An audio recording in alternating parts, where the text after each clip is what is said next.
Hello, everybody. Welcome to the show, the first post-season show of the B&B show, or Talking Seahawks with the Hawks Nest, if you prefer. The season is over. Didn't end where we wanted it to end, but here we are. We've got a team that went 10-7 and couldn't quite get in. That's the nature of the NFL. Sometimes you win 7 games and you win the division. Sometimes you win 10 games and you don't even make the playoffs. That's how it goes. And that's where we are right now. So the football season may be over in terms of games being played, but that does not mean we don't have anything to talk about. So we've got some stuff to go into today. I am Brendan, and that is Brandon. Brandon, how are you today? I'm doing good. It was a fun season. Wish we could have gotten into the playoffs, made some noise, but we're moving in the right direction, so that's encouraging overall. Right. So the Seahawks have given us a couple of things to get into here. They've started on the offseason early, which is great for us. It gives us something to talk about. That would be, if we had a great team, if we had a team that won the Super Bowl, we'd love it. But that would be a team that probably wouldn't give you quite as much to talk about in the offseason, right? This way, we've got content to go through the entire process of the offseason. Certainly we do. They always keep you on your toes, these Seahawks. It's never boring. Right. And this has been going on for a few off seasons now. Several off seasons ago, it was firing Brian Schottenheimer. And then the next off season, you fire Ken Norton. The next off season, you're trading Russell Wilson. The next off season, you're moving off of Pete Carroll. Just all this different stuff. And this off season has already been marked by one significant change. If you guys watch these streams regularly, you guys watch our content regularly, you already know what happened. A couple of days ago, Ryan Grubb got the call at 9 a.m. in the morning, the day after the season ended, and was told, you got to get going. You got to go somewhere else. You don't have to go home, but you can't stay here. He got fired, and I personally fully support the decision. I know that your perspective on it is a little bit more than that, but I think at the end of the I get the sense that you are pretty on board with this as well. How do you feel about it? Yeah, I'm completely on board with it. I definitely was leaning more into whatever kind of McDonald was feeling on it, but I certainly think there was more than a strong enough argument to be said that this thing was not a good partnership between the two of these guys, and that beyond his play caller, sequencing plays, does he run the ball enough? Can he overcome an offensive line? McDonald and Grubb got to be on the same page, and there doesn't. We knew with Mike McDonald through the year talking about lamenting how much he wanted to run the ball, for instance, and this type of stuff. That's indicators that that's just not the case, and it happens sometimes. Yeah. It's not just as simple as they need to run the ball more or they need to throw the ball less. There are other pieces here as well, right? Like I saw some statistics over the last couple of days where the team would pass out of shotgun 90% of the time and run under center 90% of the time. They would play action to the weak side 90% of the time. They would run the ball to the strong side 90% of the time. It was just all this stuff that you would think by the end of the year would start to expand out a little bit, but it didn't. It didn't get better. It if anything, it felt like it was getting worse almost. Like I was waiting for him to eventually show some wrinkles late in the season, and they just never came. Yeah, he was supposed to be having an offense that was diversified and could come at you from a lot of different directions and hit you in a lot of different places on the field, and a running game that could be varied up. And you didn't really ever get that feeling of Grubb consistently. It would be flashes, a drive here, a drive there, maybe a game here or there to a degree, but you weren't getting what you thought you were signing up for when he was coming in the door. And certainly he was maybe, impinged a little bit by the lack of a good offensive line, but I don't think that's an end all be all excuse to your point, being that you regressed even further as the offensive line got better as the year went along. You didn't improve. If that was the case, if that was the explanation, then that probably would have gone a different way than it went with that. And that it just wasn't pointing to this getting turned around into next year. And even once the offensive line was fixed, that you weren't still going to have some, I think, issues going on between Grubb and McDonald. And with you spoke about being just beyond the run game, it's like McDonald said, it's game management too. Corbin Smith wrote that article where he's talking about that Viking game and going down there in that game, and that whole sequence that set you up for, what was it, a 60-yard kick to the bad end of the field there for against the Vikings to try to keep yourself in that game or get the win there. And That sequence of plays showed you right there a little bit of just the tone deaf nature of McDonald, where every other offensive coach there, especially an offensive coach like going back to Holmgren there, would have sequenced that right with the play calling and the runs, get himself a little bit closer with a couple of run plays to make sure that you're making yourself in a makeable field goal. Don't come back on a 7-step drop and risk a sack that'll knock you out of field goal range there. There's some stuff that you got to be thinking about aware in that moment there. And Grubb's just kind of calling plays. That's all how I got the feeling from him throughout this year. I'm just calling plays. Yeah, definitely. I think that would be a great way to put it. There are a lot of offensive minds out there who are very good at designing plays, but they're not good at calling plays. Like Matt Nagy was like that in Chicago, I think. He could draw up a great play. He just didn't know how to distribute them properly. And I think that is the step that a lot of these guys have to take if they want to succeed at that level. They need to learn how to hone the plays they draw up into a good game plan. And maybe Ryan Grubb, next time he gets a shot at this, he probably will get a shot at this at some point. Maybe he'll be able to have learned from this experience, but from my stance, we don't have time for him to figure it out, and we don't have the time for him to risk him never figuring it out. We need to find somebody who can do it now.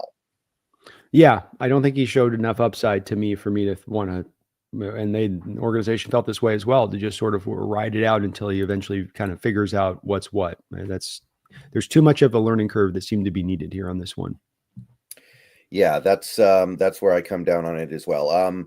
This did come on the heels of one of his better games of the season against the Rams on Sunday. I will say that. I actually think he did a little bit better in that game, but not enough to save the job. Yeah, and even still in the game, as good as it was, there were still about halfway into the game. First start of the game, you found a little bit of running there, and at the end you found some running, but there was a whole half section there in the middle of the game where, again, he just, even on a day when the running game was working, bailed away from it to get a little bit at times, to me, too pass happy on that side of it. But it was a better game. 4 touchdowns passing. It was an improvement from what we've seen here recently here. Right. Gino, 4 touchdowns, hasn't had a 4-touchdown game in a minute, so that was cool. There was some good stuff out there. Kenny McIntosh looks good. I like what he's doing out there. There is some encouraging stuff there, but I don't know if you saw this. There was that report that apparently we almost fired him at the bye week. So they were chomping at the bit to get him out of there, it seems like, because they fired him the day after. When you heard McDonald saying in the press conference, I know I've mentioned it a couple of times, but when he's talking about being frustrated essentially with his OC in the run game, and he mentions that multiple times over, that's no small little thing there. It's like a shot across Grubb's bow there of like, I'm telling you maybe this in the background. Now I'm going to say it publicly because it's not rooting down. And this fits what we saw from the year and how it played out as far as the lack of ability to really ever get committed to it. And I think that when coaches get to that stage of doing that with their coaches, it's a bad sign. And I think you just get the sense of that with McDonald a couple of times throughout this year that just I think he quite literally has times like, what are you doing, Grubby? What are you literally doing here? What's your thought process taking you here? And I think that as much as anything as a coach would just make me go, I can't roll with this. I don't understand why he's doing what he's doing. Yeah, especially as a rookie head coach, especially as somebody who really wants to just focus on your thing. And in the case of McDonald, that's the defense. Like, I'll say this, looking back at it, with what we've seen from Shane Waldron this most recent season, where he couldn't even make it through the full season with the Bears, and seeing some of the things that happened here in Seattle, maybe what happened last year with Waldron, where things were a lot better, is that maybe Carroll was kind of a balancing hand on Waldron's shoulder and was able to keep some of this stuff in check, where for all of Carroll's flaws, he was a veteran coach who had seen everything, and maybe he was able to kind of keep a little bit of a lid on some of that stuff and make the Waldron offense look better than it was. And McDonald just doesn't have that in his bag yet. Maybe there was a little bit of that going on too. I mean, maybe. I don't think that Carroll's impact on the offense is cumulatively for a net positive. I think it's for a negative. For instance, not targeting the middle of the field at the 30-second rate, that type of stuff.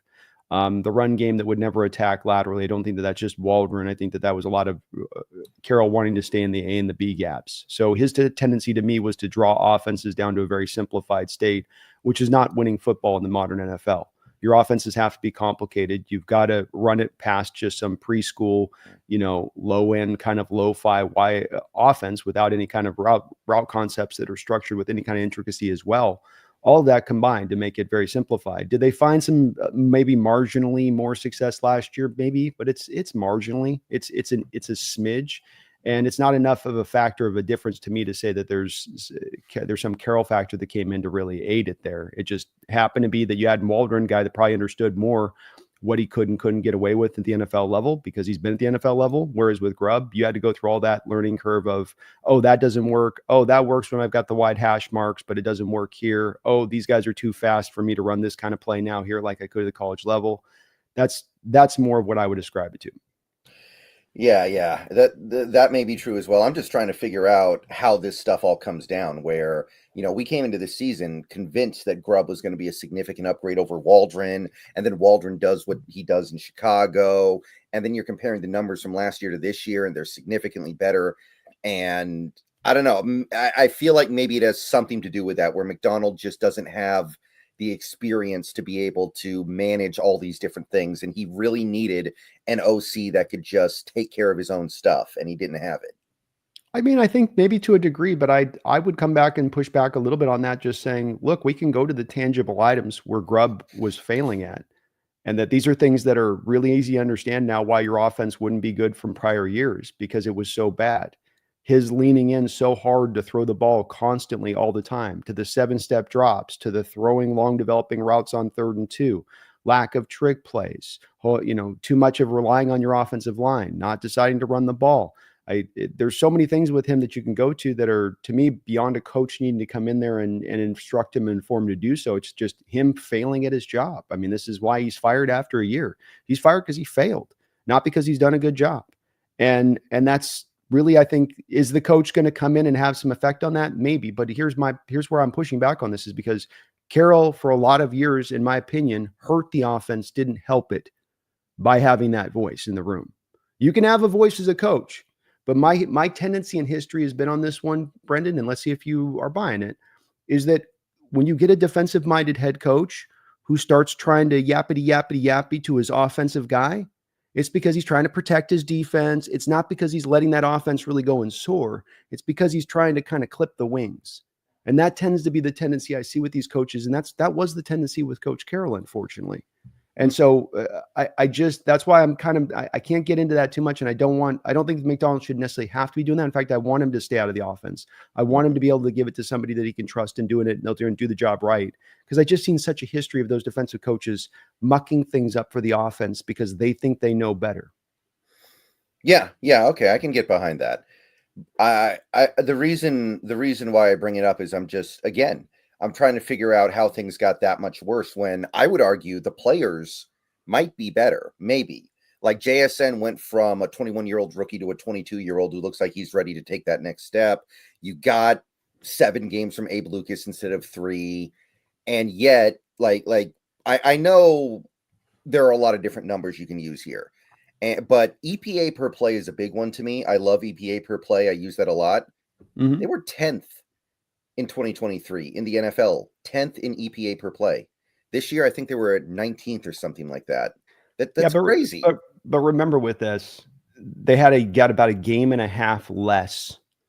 You're doing an EPA, that's an on average, right? So there's a little bit of the sample size factor in play when you take an EPA, because the defense was on the field for about a collective game and a half last year more than the offense. Mm-hmm. This year, they get that back as far as the total offensive plays go. It was about half a game this year. Yeah. So it's a little bit of a difference in skewing that up a little bit on that when you go to an average play that's not actually on a, kind of a cumulative, but actually a, by average. So I think that there's a little bit there at play within that as well. But also you got Grubb at the end of the hiring process when there wasn't a lot of good OCs. What I think the Hawks team did at that time, and what McDonald did at that time, and what Schneider did at that time, is I think that they swung big, and that they knew that they were swinging big, and that there was a good chance not a good chance, but there was a chance it could fail. and that they were making their peace with that for the potential upside that was there. But the downside was there too.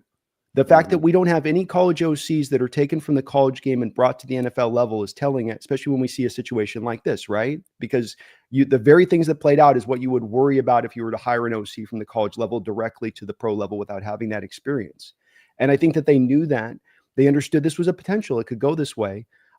We talked about it, and I said at the time, I'm okay with that, taking that big risk, because there aren't the good candidates. So rather than going for the most boring hire you can find, who's not going to, do a lot to improve it past where the offense maybe has been, you go for the big swing. And if it doesn't work, you come back next year, like we did, basically firing him 24 hours after the season, and you have all of the good candidates that potentially are there that offseason to then pick through who better fit to what McDonald is looking for. Yeah, he made it longer than Gerard Mayo. That's about it.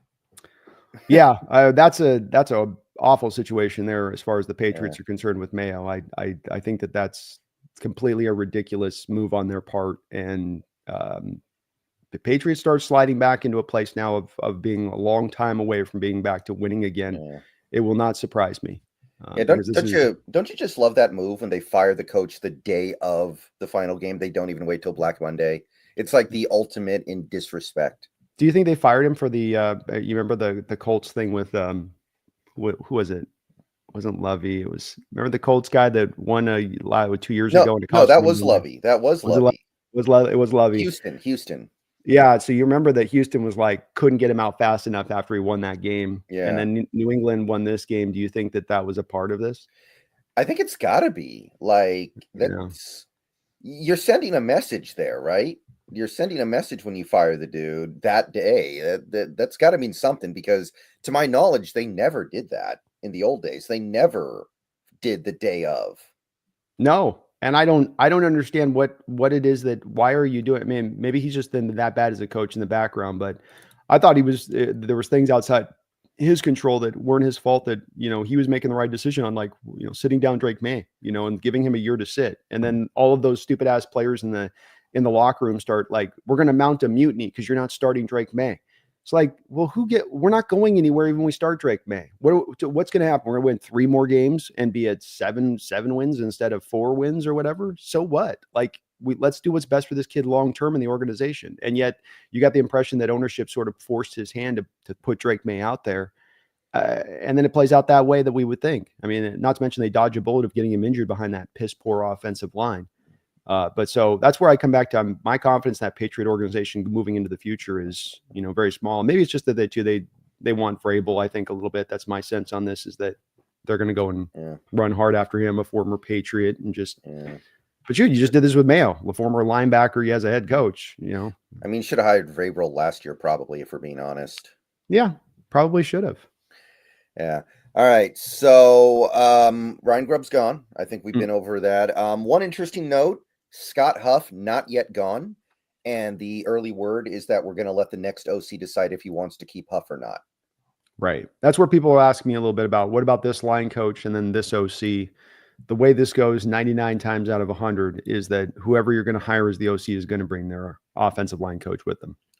Right. And I think that the Seahawks want to give themselves the option of sticking with Huff, because I think they've changed OL coaches 3 years in a row now.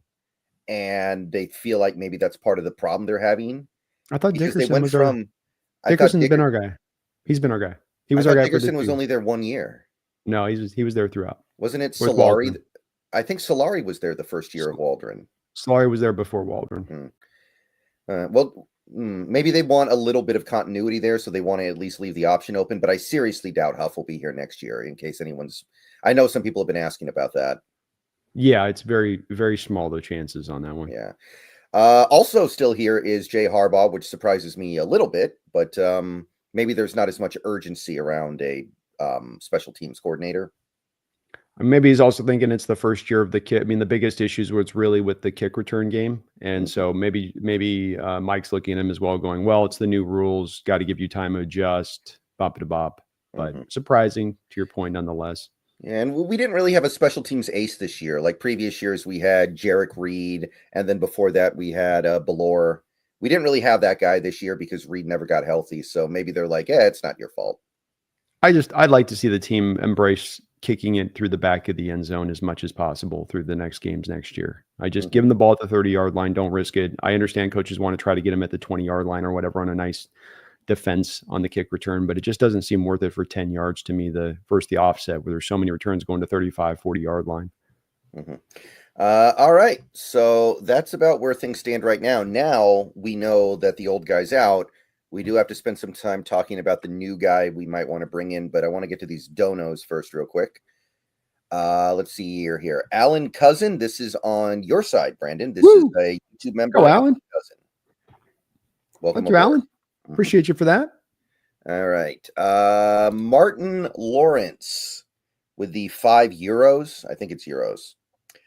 Thank you. All season, Grubb seemed to call the plays he wanted to use instead of calling plays the situation needed or with the offensive line / offense he had.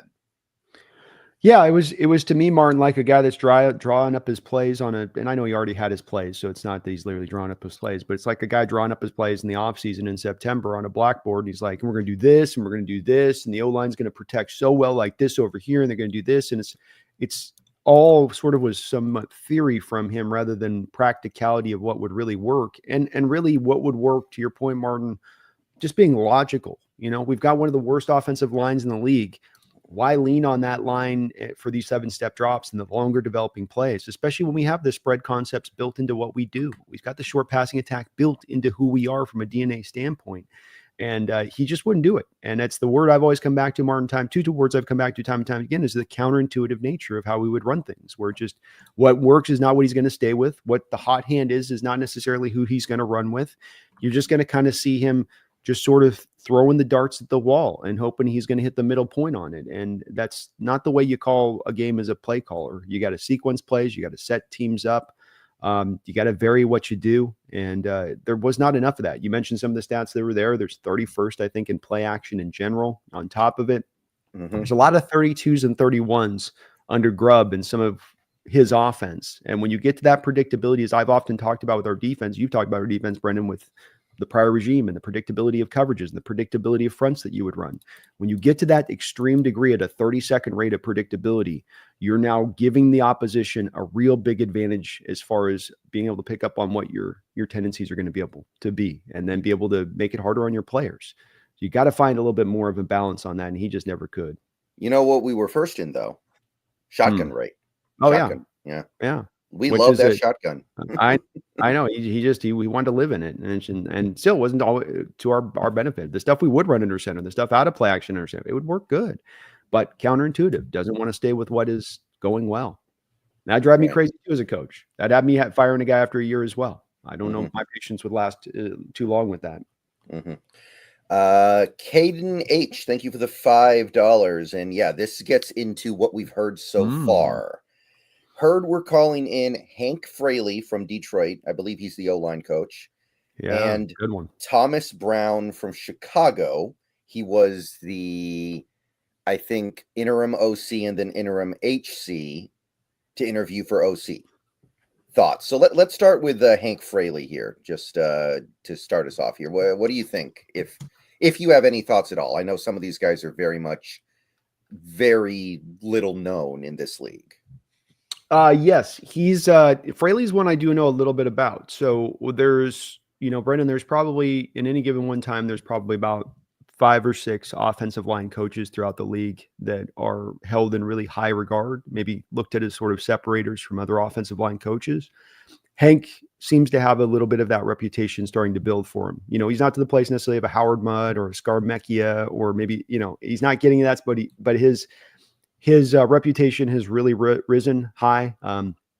Talking to EJ Snyder a couple weeks ago from Bootleg Football, he's speaking about wanting to have Ben Johnson brought in, and he specifically mentioned the fact that he'd love if he could bring Hank Fraley with him because he had such high regard for him as an offensive line coach. There's no doubting what he's done from a development standpoint and getting that offensive line to work in uniformity. He's been able to have backups come in there over the past couple of years, and that Lions team doesn't miss a real beat as far as now their performance goes back. Because you could say, well, they've put so much investment in their line as far as first-round picks and money goes. But he's also found guys, even Mahogany, who's gone in there and played for them this year at the end of the year, has been a really good player for them as a developmental guy they drafted last year. So Fraley would be very interesting, though, of course, doesn't have any OC background.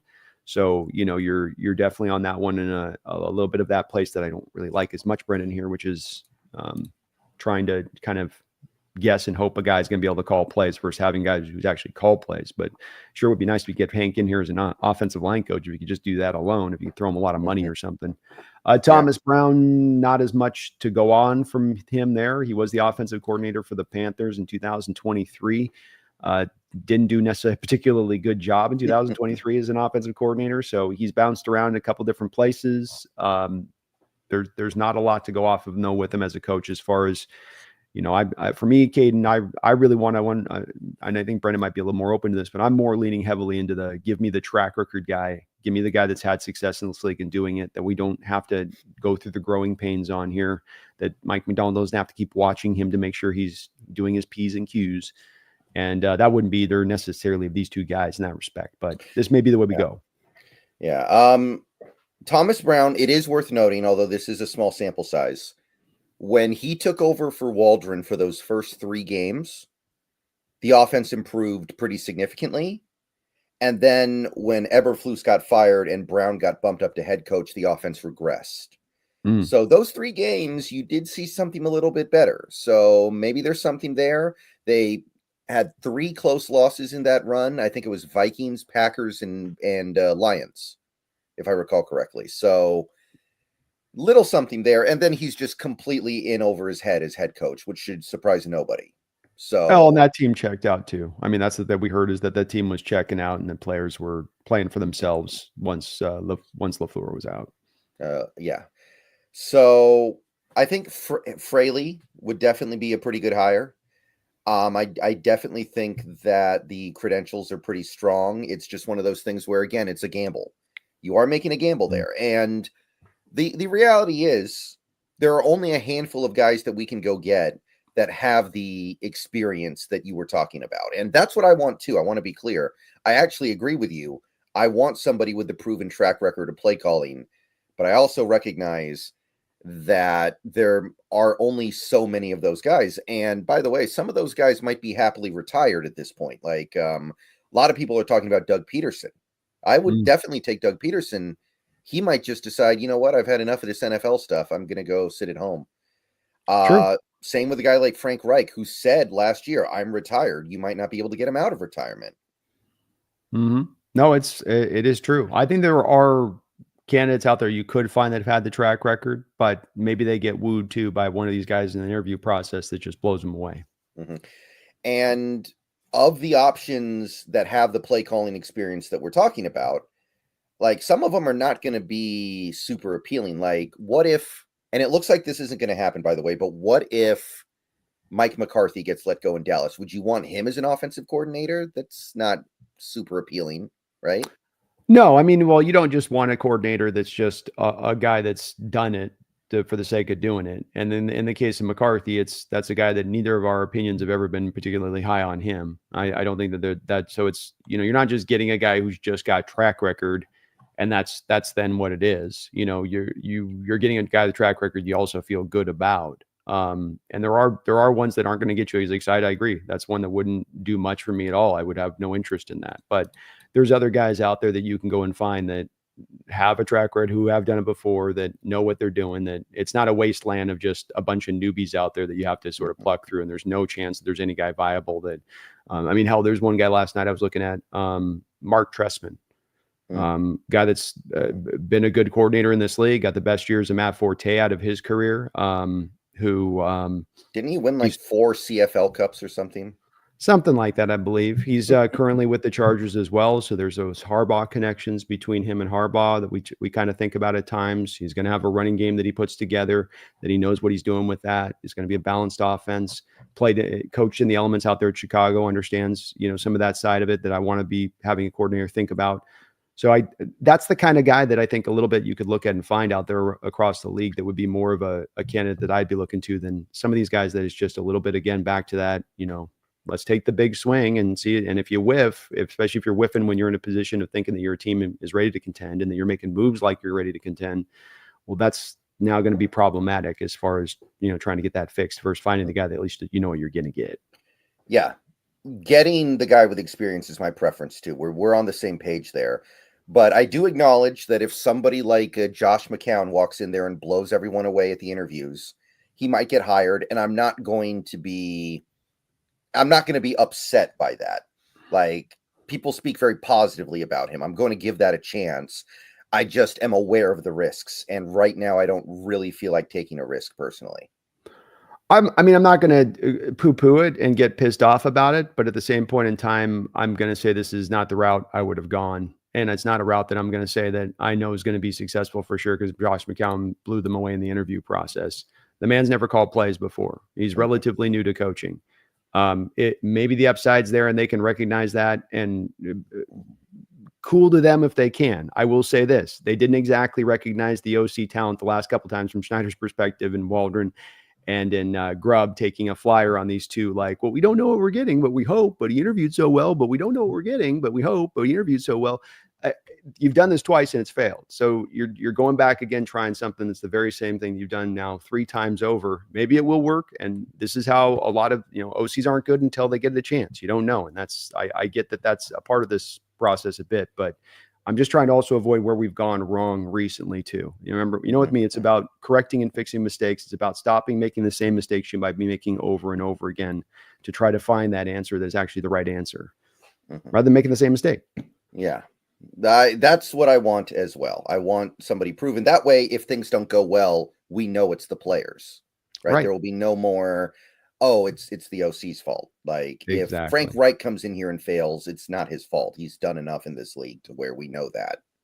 Right. Exactly. And there's players coming up that you're going to have to make these kind of important decisions on about whether it is potentially coach or lack of development, if that is going down that. So, yeah, good point there. And that's all the more reason. Dogzilla, thank you for the $2. Does the new OC really need to be a play caller too? If not him, who would it be? Yep. He's got to be the play caller. It's that way every single time. Yeah, I guess you could have the Peyton Manning offense for the quarterback does everything, but there's only one Peyton Manning. Yeah, and I mean, even he wasn't calling plays per se, so there was still an OC in his ear giving him the play call. You'd have to go back to, I think, like the middle 70s to find a quarterback that was literally calling the plays. So yeah, it's every situation in the league though. Dogzilla's definitely got an OC who's calling the plays. Maybe a head coach will call it when it's the head coach. That's the only other alternative that you get though. Right. Like McCarthy calls plays for the Cowboys. I think Zach Taylor calls plays for the Bengals. I think. Yeah, because I think McVay does too, if I'm not mistaken. Yeah, he does, because they made a point that on Sunday he didn't call plays. He gave it to LaFleur because, you're playing your other backups. Why not have the backup call plays too? Yep. Yeah. Let's see here. Oh, Shanahan as well. Although apparently he might be losing that this offseason. We'll see. I did. That's one of those, like, you can pry it from my dead cold fingers kind of thing. I'll see it when I believe it. Let's see here. Feed me more. Thank you for the $2. What positional coordinators are safe from the new OC? None. I would hope none, because you don't want to force the new OC to take anything he doesn't want. Mm-hmm. Yeah, you're going to want to give the guy autonomy to be able to build his staff, because you want his staff to be on that same page from day one. You don't want the learning process between different staffs. You don't want to force a guy that he doesn't want for somebody else. So it is the nature of the beast. A new OC comes in, feed me, and he's going to bring his whole new staff in with him around that. They're going to keep these guys right now just to give an option, but it will move swiftly in this direction. Right. And there's really nothing on the offensive staff that I feel protective of right now, honestly.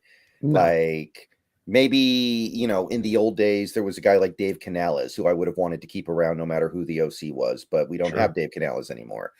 The old receiver coach we used to have, what was his name? Sanjay? Yeah, something like that. He was good. I would have wanted to keep him, but right now I'm thinking about it. Like, we didn't have really a run game coordinator. like Jake Peets. I know people are hyping up Jake Peets a little bit, but I don't. I can go either way on that one. I don't feel Seems some like desperate need to keep him around. to your point, it seems like he will stay just as a kind of high level guy with it, if anybody. So if you're maybe one guy, that would be the one guy I'd say has got the chance, but everyone else is going to be moved on from. Yeah, I got to be honest. I looked at the Jake Peets resume yesterday, and I know it's just a resume. Wasn't great. I was like, I don't get it. Nope, there's not a lot of track record there. That's for sure. And they seem to like in the background to agree. Also seems like maybe a guy doesn't angling to be an OC. So that may also help him as well as just wanting to be a guy that's a sort of passing game coordinator background guy. Yeah, but to just expound on this issue a little bit more, one of the worst things you can do is hire people and then force them to have the people that you want them to have underneath them. This is what Jerry Jones does when he hired Bill Parcells in 2003. He already had Mike Zimmer on the staff, and he told Parcells, you have to take Zimmer as your defensive coordinator, even though Parcells was a 3-4 guy and Zimmer was a 4-3 guy. It didn't work at all. And when he hired Wade Phillips, he did the same thing. He was like, you have to have Jason Garrett as your offensive coordinator. You have no say here. And everybody knew that he was grooming Garrett to be the next head coach. So it was like Phillips was forced to have this guy on the staff that he knew was going to take his job in the next few years. And then he did it again with McCarthy and Kellen Moore. McCarthy wanted to call plays when he got to Dallas. And for the first 3 years he was there, Kellen Moore called plays because that's the way Jerry wanted it. That's not a good way to run a football team. Nope. And that's one of the reasons why you see the Cowboys team stuck in perpetual purgatory there in the NFL is for these same kind of reasons. Happily in purgatory, though, if you're Jerry Jones. He's fine with it. So. Yeah, I suppose so, as long as he's got his Cowboys. Feed me more. Thank you for the $2. Reports say McDonald likes to give the OC his OF. His OnlyFans? Yeah, that's what I was thinking too. I'm trying to think what else could it be. Offensive. Yeah, I'm gonna need somebody to fill in the blank on that one, I think. OF. Yeah, we're gonna have to come back to that one if somebody can. I got nothing. There. I got another on that one. Yeah. OF. OC to OF. But thank you. Feed me more. Appreciate you, Femi. Jonah Lugo, thank you for the $2. What's y'all's take on Joe Milton III, the greatest backyard football quarterback of all time? Yeah, he's got a lot of people that are really fond of him. Even in our Hawk fan base, I have had his name mentioned a variety of times. It did come up around the last draft as well. I think that, he has the viral moments last year at the combine where he throws it 70 yards and people put that thing on replay on Twitter and people go, "Ooh, look at the arm, look at the arm." And, then he goes out there this last week and has this game in a game where Buffalo has shut it down. They're not playing for anything. They've got backups in there and he goes out there and he has a good game. The evaluation is still true of Joe Milton in the first place of this is if Joe's so good, why did he drop down to the 6th round? Joe with this amazing arm talent, why did all these NFL teams pass on him at that point? Why did the Patriots who had drafted Drake May not be drafting this guy to have a pathway to being their quarterback in the future when they picked him to show you how much they were signed up for him as a talent? And this stuff is all indicators, should be indicators to people that have this fondness for Milton. It's telling you something. And the thing for me specifically in looking at John that I watched in Milton in college is that I look for two things with quarterbacks, first and foremost, that you have to have in your skill set. The reason I look for this is I don't believe these two attributes develop. You have them or you don't. So arm strength, hey, Joe's got that. That's one of my things. The second thing is processing. He has an inability to process in the pocket. And in my history of watching quarterbacks through the years, if you can't process at the college level at all, you're not going to be able to grow that skill at the NFL level. It's something you have or you don't. And he's just missing it to a huge, huge degree. And this is why he dropped in the draft. And this is why I don't think he's ever going to be a starter in this league. The talent is there, though, John. I mean, he's essentially Geno Smith without the processing power, without any of the stuff from the neck up. So you got all the physical ability of a Geno Smith, but you got none of what happens above the head to make it run right. And that's my kind of main issue there with Joe. Yeah, maybe a little bit of like a Jeff George type too. A lot of talent, but probably not ever putting it together. He's fun.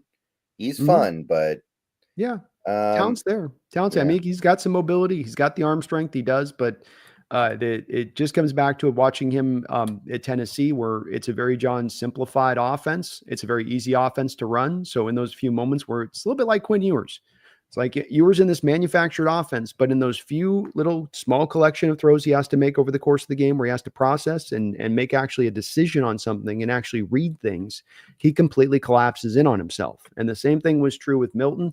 He had a piss poor Senior Bowl as well. I think he threw a couple of interceptions in the actual game on top of during the week, did not look particularly good. And that's just, he is kind of what he is on that. Yeah. But ugliest throwing motion of all time, or is that still Philip Rivers? Byron Leftwich has the worst throwing motion of all time. Or Tim Tebow. Yeah. Tebow might be worse. Tebow had like the trifecta of everything you don't want in a throwing motion. And a lefty. Let's see here. Feed me more. Thank you for the $5. Reports were Mayo wasn't a leader of men and couldn't discipline properly and had a whole bunch of stuff that is coming out, and I agree with the decision. Well, I mean, the thing to consider with this feed me as far as, truth and honesty goes is that the Patriots are getting a lot of heat on letting him go. There's some extra reasons they're getting that heat in the way that some people are viewing it as to why you let this guy go versus other coaches that get a pass, who have, more time, less success, whatever. The thing I don't understand about this, so to me on this, what I'm trying to say, feed me, is that this is a little bit of a political thing to me with the Patriots leaking this out because they're suffering so much heat in the background for making this decision.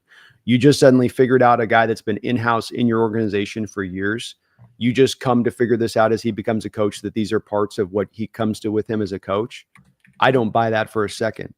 I think they got a little bit, jumpy on this one, and they decide to X him out of town. Or that they love Vrabel, but I don't buy that this is somehow they just learned something about Mayo this year when that guy's been there for years. He was there as a player for years. This isn't some guy that they just like lopped on their doorstep last year. They know who this guy was. So I can't buy into it, feed me. I think that's the Patriots doing damage control. Yeah, either they made the mistake last year when they hired him, or they made the mistake this year when they fired him. Somebody made a mistake somewhere. Mm-hmm. Yeah. It's like the Kirk Cousins personality, though, right? Like his personality is not going to change like that when he becomes a coach overnight, right? Mm-hmm. Like you knew that when he was a coach for you underneath whether he disciplined guys or how he deal with people. I mean, I know people can get power and suddenly go crazy, but in 1 year that flip happens that much. I don't know on that. Yeah, I mean, I'm fine with firing him, I guess. I don't think it's a capital offense, but again, at some point a mistake was made. Maybe the mistake was hiring him. I think I read this thing where Bill Belichick had it in his contract that when he leaves, they have to hire Mayo or something. I wonder if maybe that was the problem, where like they just wanted to honor that and then quickly regretted it. I'd like to see confirmation of that thing. I've never seen that put by a coach in the history of the NFL ever. It's possible. I'm not saying it's not, but I'd want to see, because I've never seen that put down before. I'd want confirmation of that to be sure that was the case. Right. Let's see here. Sack of Mucus. Thank you for the $2. Great show. Thank you. Appreciate you, Sack. Mm-hmm. Thank you. We think so too. Yeah. Holiest hand grenade. Thank you for the $2. Did you see Ben might not leave the Lions at all? Hard for me to believe. There's so many openings. Yeah, we'll see with this. Last year, for instance, he tried to play this whole game hand grenade where, he wanted to come back. He actually didn't want the job. Some of that was, we talked about damage control, was his damage control, where it didn't seem like he had a very good particular interview with either the Seattle Seahawks or the Washington Commanders for that matter. That was the impression that I got a little bit, is that he kind of didn't do too well in him. And so, maybe that's going to be more of the case here, where as smart of a guy as he is, people get him in the building like, I don't know if we're seeing where his vision's heading with us on this. He would be the only OC, couldn't you? I can't think of an OC that we've had then who would have been theoretically one of the top candidates for 2 straight off seasons and not go take a job, not go take that head coach, especially this offseason now, as he would be the number 1 candidate in the league. And there's no doubt about that. I can't think of one recent history of a guy that went back to go be a coordinator who had that true opportunity to basically pick his landing spot. Not that you get, well, here's this one job that's offered you as a coach in the league, but actually you've got 5 teams being like, here. And then he goes, no, I'm going to go back to the Lions on that one. I last year I could understand it. This year I think he's taking the job. Especially if they win the Super Bowl. Some part of the reason why he went back was, unfinished business, right? Yeah, I suppose so. But again, I think if he had knocked the interview out the park with Washington, he would have been hired. I think that he just didn't. Who knows the reasoning why? There was some talk about him wanting to be paid a gargantuan amount of money, but there was definitely the reports of the interviews did not go well, and he did that whole thing where he got in front of it, trying to go, no, I'm going to come back to Detroit. I'm taking my name out of the coaches. Like, you know what I mean? It's like an actor who goes in for a reading for a part in a movie and he completely fails at it. And then he comes back out and he calls all the local press like TMZ and he's like, yeah, I don't want to be the new Superman. I just want this out there now that I'm not really interested in wearing the cape. It's just not good for my career right now. The producers meanwhile are like, yeah, we weren't going to give you the job. Yeah, I could see that too. Maybe he's just really an awkward guy. Maybe that could be a thing where he just knows he's never going to get a head coaching job because he doesn't have the head coaching gravitas, and he's just like, well, I mean, like, not an equivalent example, but somebody like Spagnuolo, who does an incredible job with that Chiefs defense every year, will probably never get to be a head coach again. Now, in his case, it's because he got a chance and it was terrible, but maybe there's something similar going on there where he's just like, I just want to be a coordinator. I don't want to think about 53 players. I want to think about half of them. Yeah, no, I agree. I think that we could see more of this start to be the case with coordinators as we go into the future here, as we've started to see these coordinators actually get paid some legitimate money, and where now it doesn't become just about you get such an increase in salary to get to be a coach. It's, hey, I can stay and make relatively close to what I can make as coach, and I'm in my lane, and I like this lane, and I don't have to. Because the thing that McDonald talked about too with this, Brendan, to your point, is that McDonald kind of had to learn this year, and that is the second that you become head coach, you stop becoming as much into the game planning aspect as you once were, right? You're more in that high level place of things. And now you're doing media appearances freaking 4 times a week. And you're in this sort of true management kind of place of it. And it's a different land to be in versus being a coordinator. Yeah.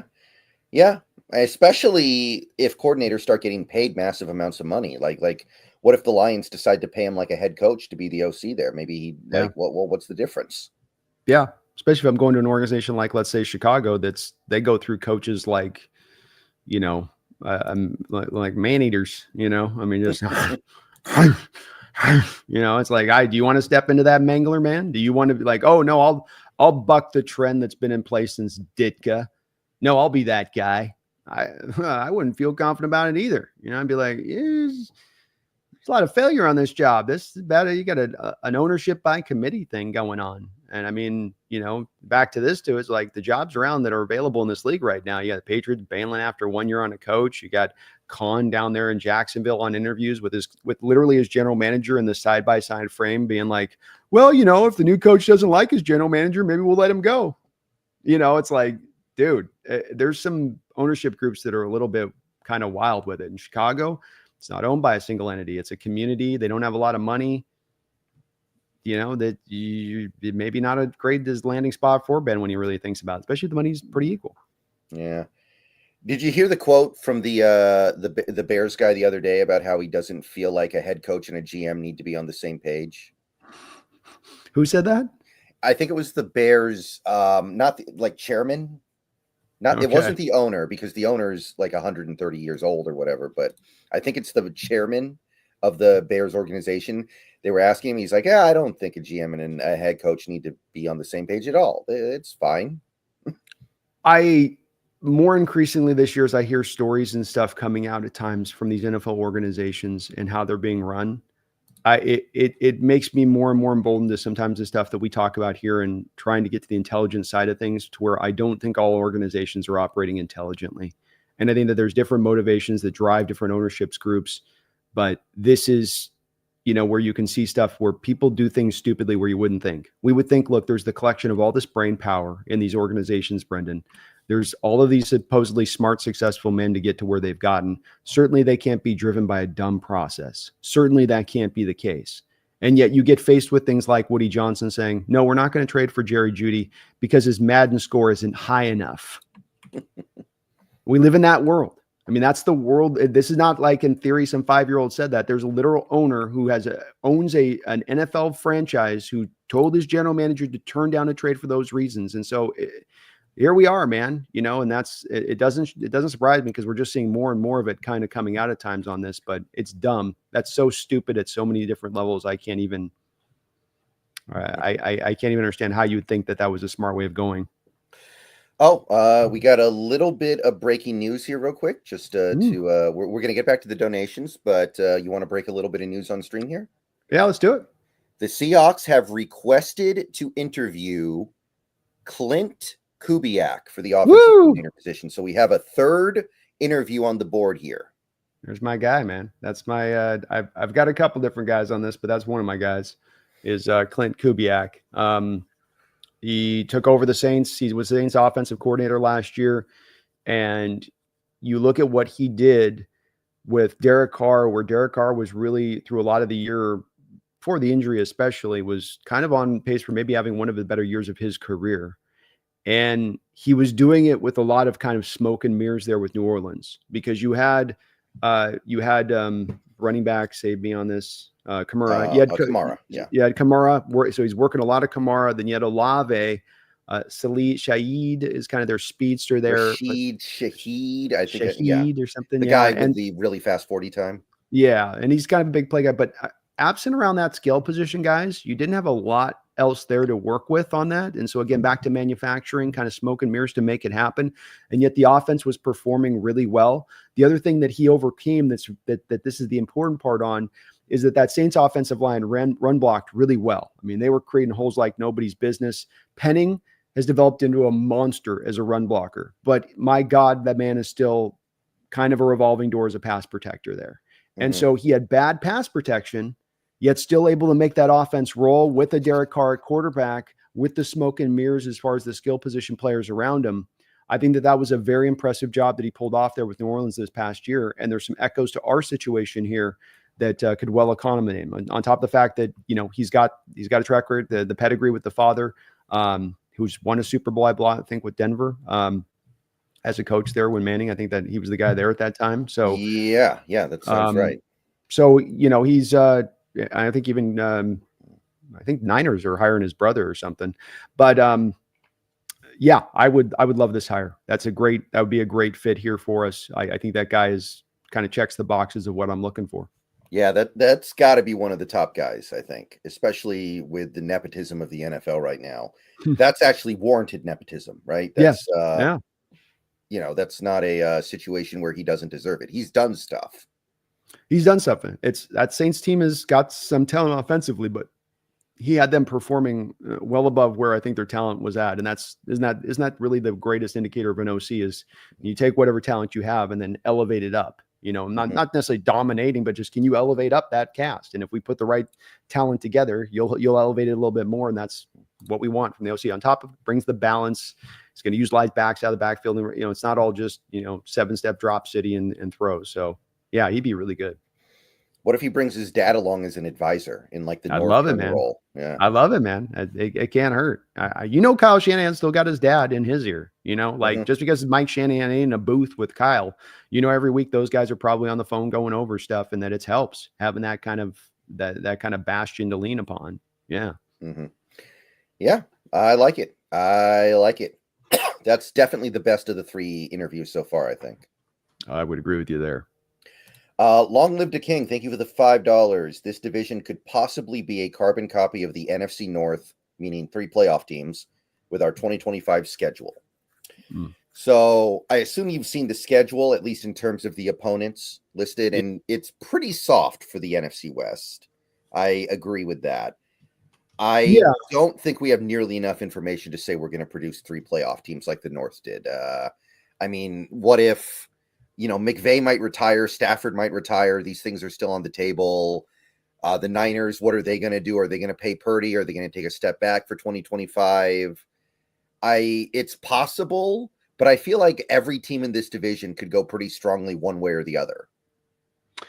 Yeah, I think that's very true. I mean, it's and even on the soft schedule in the opening, it looks like that. but let's also see what happens through the offseason as far as some of these opponents. Does the Panther team take some steps forward? Do the Jacksonville Jaguars, who have some talent, get the right coach in there to where Lawrence starts to kick that into place? And now you play them next year, and that game's a lot tougher than it looks on paper. But I would agree. I don't know if I would see 3 playoff teams necessarily out of the NFC West. But the potential is there. It is all depend on if Stafford's coming. How is he coming back? Where's the Rams at organizationally? Is he able to stay healthy for another year at his age? I do think the Cardinals are going to push pretty heavily, though, with the $80 million that they have to spend and where they're set up as far as right now for next year. Yeah. It's one of those things where I feel like all 4 teams, nothing would really surprise me all that much with any of them. It's not like we don't have a team like the Lions. The Lions are going to be good next year, no matter what. It would be almost impossible for them not to be. I feel really confident the Vikings are going to be good because O'Connell is that good of a coach. But and the Packers probably too. All 3 of those teams will probably still be very good to varying levels, but they'll all be good and probably playoff contenders, no doubt. The Snail, thank you for the member message on Brandon's side. 21 months as a member on Brandon's side of the YouTube. I said Frank Reich last year seems like a good pick. He is one of my top options. Yes. I'd be the same place with the Snail. I'm with Brendan on it. If you can pull that guy out of retirement, then I'd be in favor of doing it. I have wondered a little bit if this is a guy that wants to come out of retirement. If he wants to come out of retirement, does he want to go out to the West Coast? He played all of his career out on the East Coast. He's been a coach out on the East Coast throughout his time. Some of those guys don't like coming out West. They feel like they're coming out across the world to come out here. I mean, he coached in the Midwest. He coached in Indianapolis. If you can coach in Indianapolis, you can coach anywhere. Maybe. I'm with it. The land of flip phones and minivans. It's kind of more closer to East than it is Midwest. I mean, it's Midwest technically, but it's right there on the line. Right. But yeah, Frank Reich would probably be my number 1 guy. People, look back at that 2017 Eagles team for a second. Let's think about the 2017 Eagles. They lose their quarterback. They lose Jason Peters. So they're down to their backup quarterback, backup left tackle, where the starting left tackle was maybe the greatest left tackle of his era. You look at that roster, the skill position players are really not that great. They had 2 really over-the-top good guys, Alshon Jeffrey and Zach Ertz. Other than that, it was just like a hodgepodge of Nelson Aguilar and Corey Clement and LeGarrette Blount and Jay Ajayi. And they cooked, man. They absolutely cooked. So I respect Frank Reich massively for what he did with that team. That team had no business dropping 40 on Bill Belichick in the Super Bowl. No, probably not. It's also part of why I have a fondness for Howie Roseman and how he puts together his teams, because he's one of the unusual general managers, in my opinion, that leans towards the strength of the team rather than the individuals of separating talent to get me there. And that if I'm strong all the way down the line, I can put a team that's possibly can make a Super Bowl push like they have a couple times with 2 different rosters. But it's that guiding light that they utilize, that it's not just about getting star power. Certainly he looks for the difference makers, but it's also that we're going to have a solid team all the way through, where there's not going to be as many of those weak links that you're having to deal with. And that Eagles team, that was the case. Zach Ertz at tight end, really good offensive line around that. You're missing Peters, but you had the solidified offensive line in around on the other side of it, really good shape. And that helped to propel you forward on that on top of it. Yeah, and I often don't agree with what Howie Roseman does, but at least he's taking swings. Like, I didn't like the Saquon signing. I didn't think that was going to work out nearly as well as it did, but at least he's out there swinging. I respect that. Yeah, and that's the thing with it, is that you can't argue with the results. I mean, getting 2 different franchises, those were 2 different rosters, absent a couple of different guys in a few-year period of going to the Super Bowl. You return the whole thing over. And not a lot of general managers could have turned that over that quickly, that fast. And I just think that you look at what he does. I mean, it's just, getting Jalen Carter and taking the risk on that when he still had that 1st round pick at the end of the 1st round, so he could take that risk. Doubling down on the 2 cornerbacks that dropped in this draft, Mitchell and Cooper DeJean, who were your 2 by far best cornerbacks in this draft. And he was able to grab them, and it paid off. He stays in the pocket of value in the draft. I agree with you. I didn't think the Barkley thing was necessarily going to be a smashing hit, but, it has worked. He's been proven right on it. It's helped to take that offense up another level. Let's see here. Be calm, see clearly. Thank you for the $5. If Ohio State wins the title, would you guys want Chip Kelly? I notice he's been balanced every game minus the Michigan game. Go Bucks. Go Hawks. Chip Kelly would be great for content. I will say that. Yeah, he'd be fun for content, be calm. There's still a spread conceptual system in with the Chip Kelly thing that goes on. And when we go to the next quarterback or next offensive coordinator, my belief is this at this point. The stadium is highly impactful of how you play offense that we play in. It is. Russell Wilson, not good in the rain. Geno Smith, not good in the rain. Now, are those guys just purely bad when you put them into the elements? Maybe. Is it maybe also, though, perhaps that when you get rain coming down and the elements all to kick into place, that it kind of just makes playing offense hard as far as throwing the ball all around the football field? And especially with spread stuff, you're throwing short passes quickly to players that you have to throw a ball at a high velocity because there's very little separation on the play, which makes it a harder catch when you have the rain and the elements at hand. On top of, if you have wind, I can't put that short pass in an exact a spot as I need to if there is little separation, if the defender is on top of my guy's back right there. And so I've seen this since Holmgren, going now to here with what we had to deal with Grubb. Because with Holmgren, and I don't know if you remember this, I know we've talked about it a little bit, but with Holmgren, you had this period from about 02 to 05-ish, where your receiver core was as deep and as good as anywhere in the NFL, but that you could not get over the problem of drops. If I'm not mistaken, Brendan, I think we had 3 of the top 25 players this year in drops again, by the way. So I haven't looked at the list, but I believe it. So it's something where I see 2 different generations of this being a problem, 2 different iterations of our Hawks team being a problem. And I track it back to, you put people in those kind of conditions like that to try to throw the ball in those kind of, it's like the first Cardinal game, it was 16-6. Cardinals couldn't throw it either, could they? Kyler couldn't get anything done either on his side.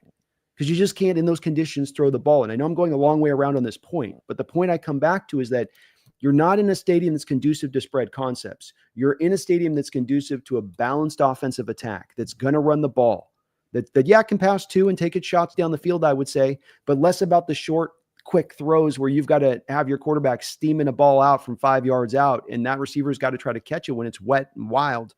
I think that this is a place where we can kind of learn a little bit from a track record of historically here why that's not necessarily the best way to go. So with Chip, I think he's done a good job there at Ohio State, be calm.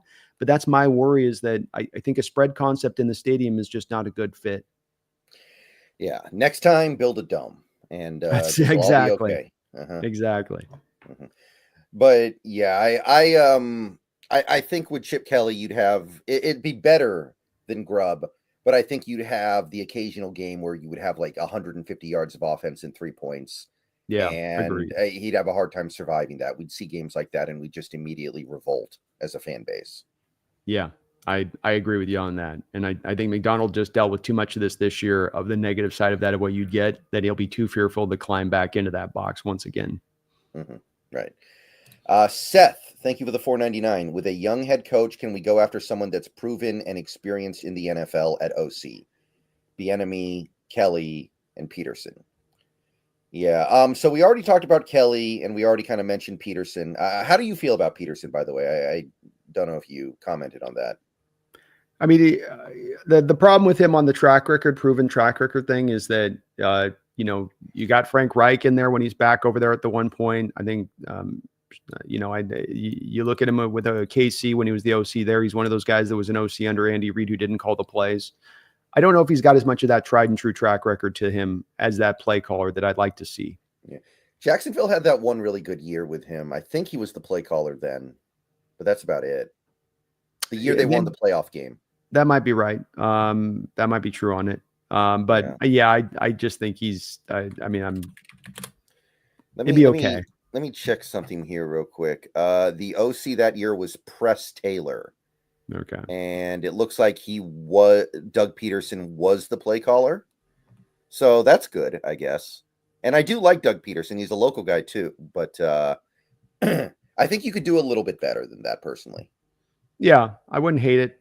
He's going to be balanced. He'll run a balanced offense. At least you're getting that. But again, it comes back to, he is from that, again, coming off the Holmgren tree of this, you're back to a West Coast offense and a lot of stuff in your passing attack. So, shorter passing concepts in this stadium, just don't think it works as necessarily well at all times.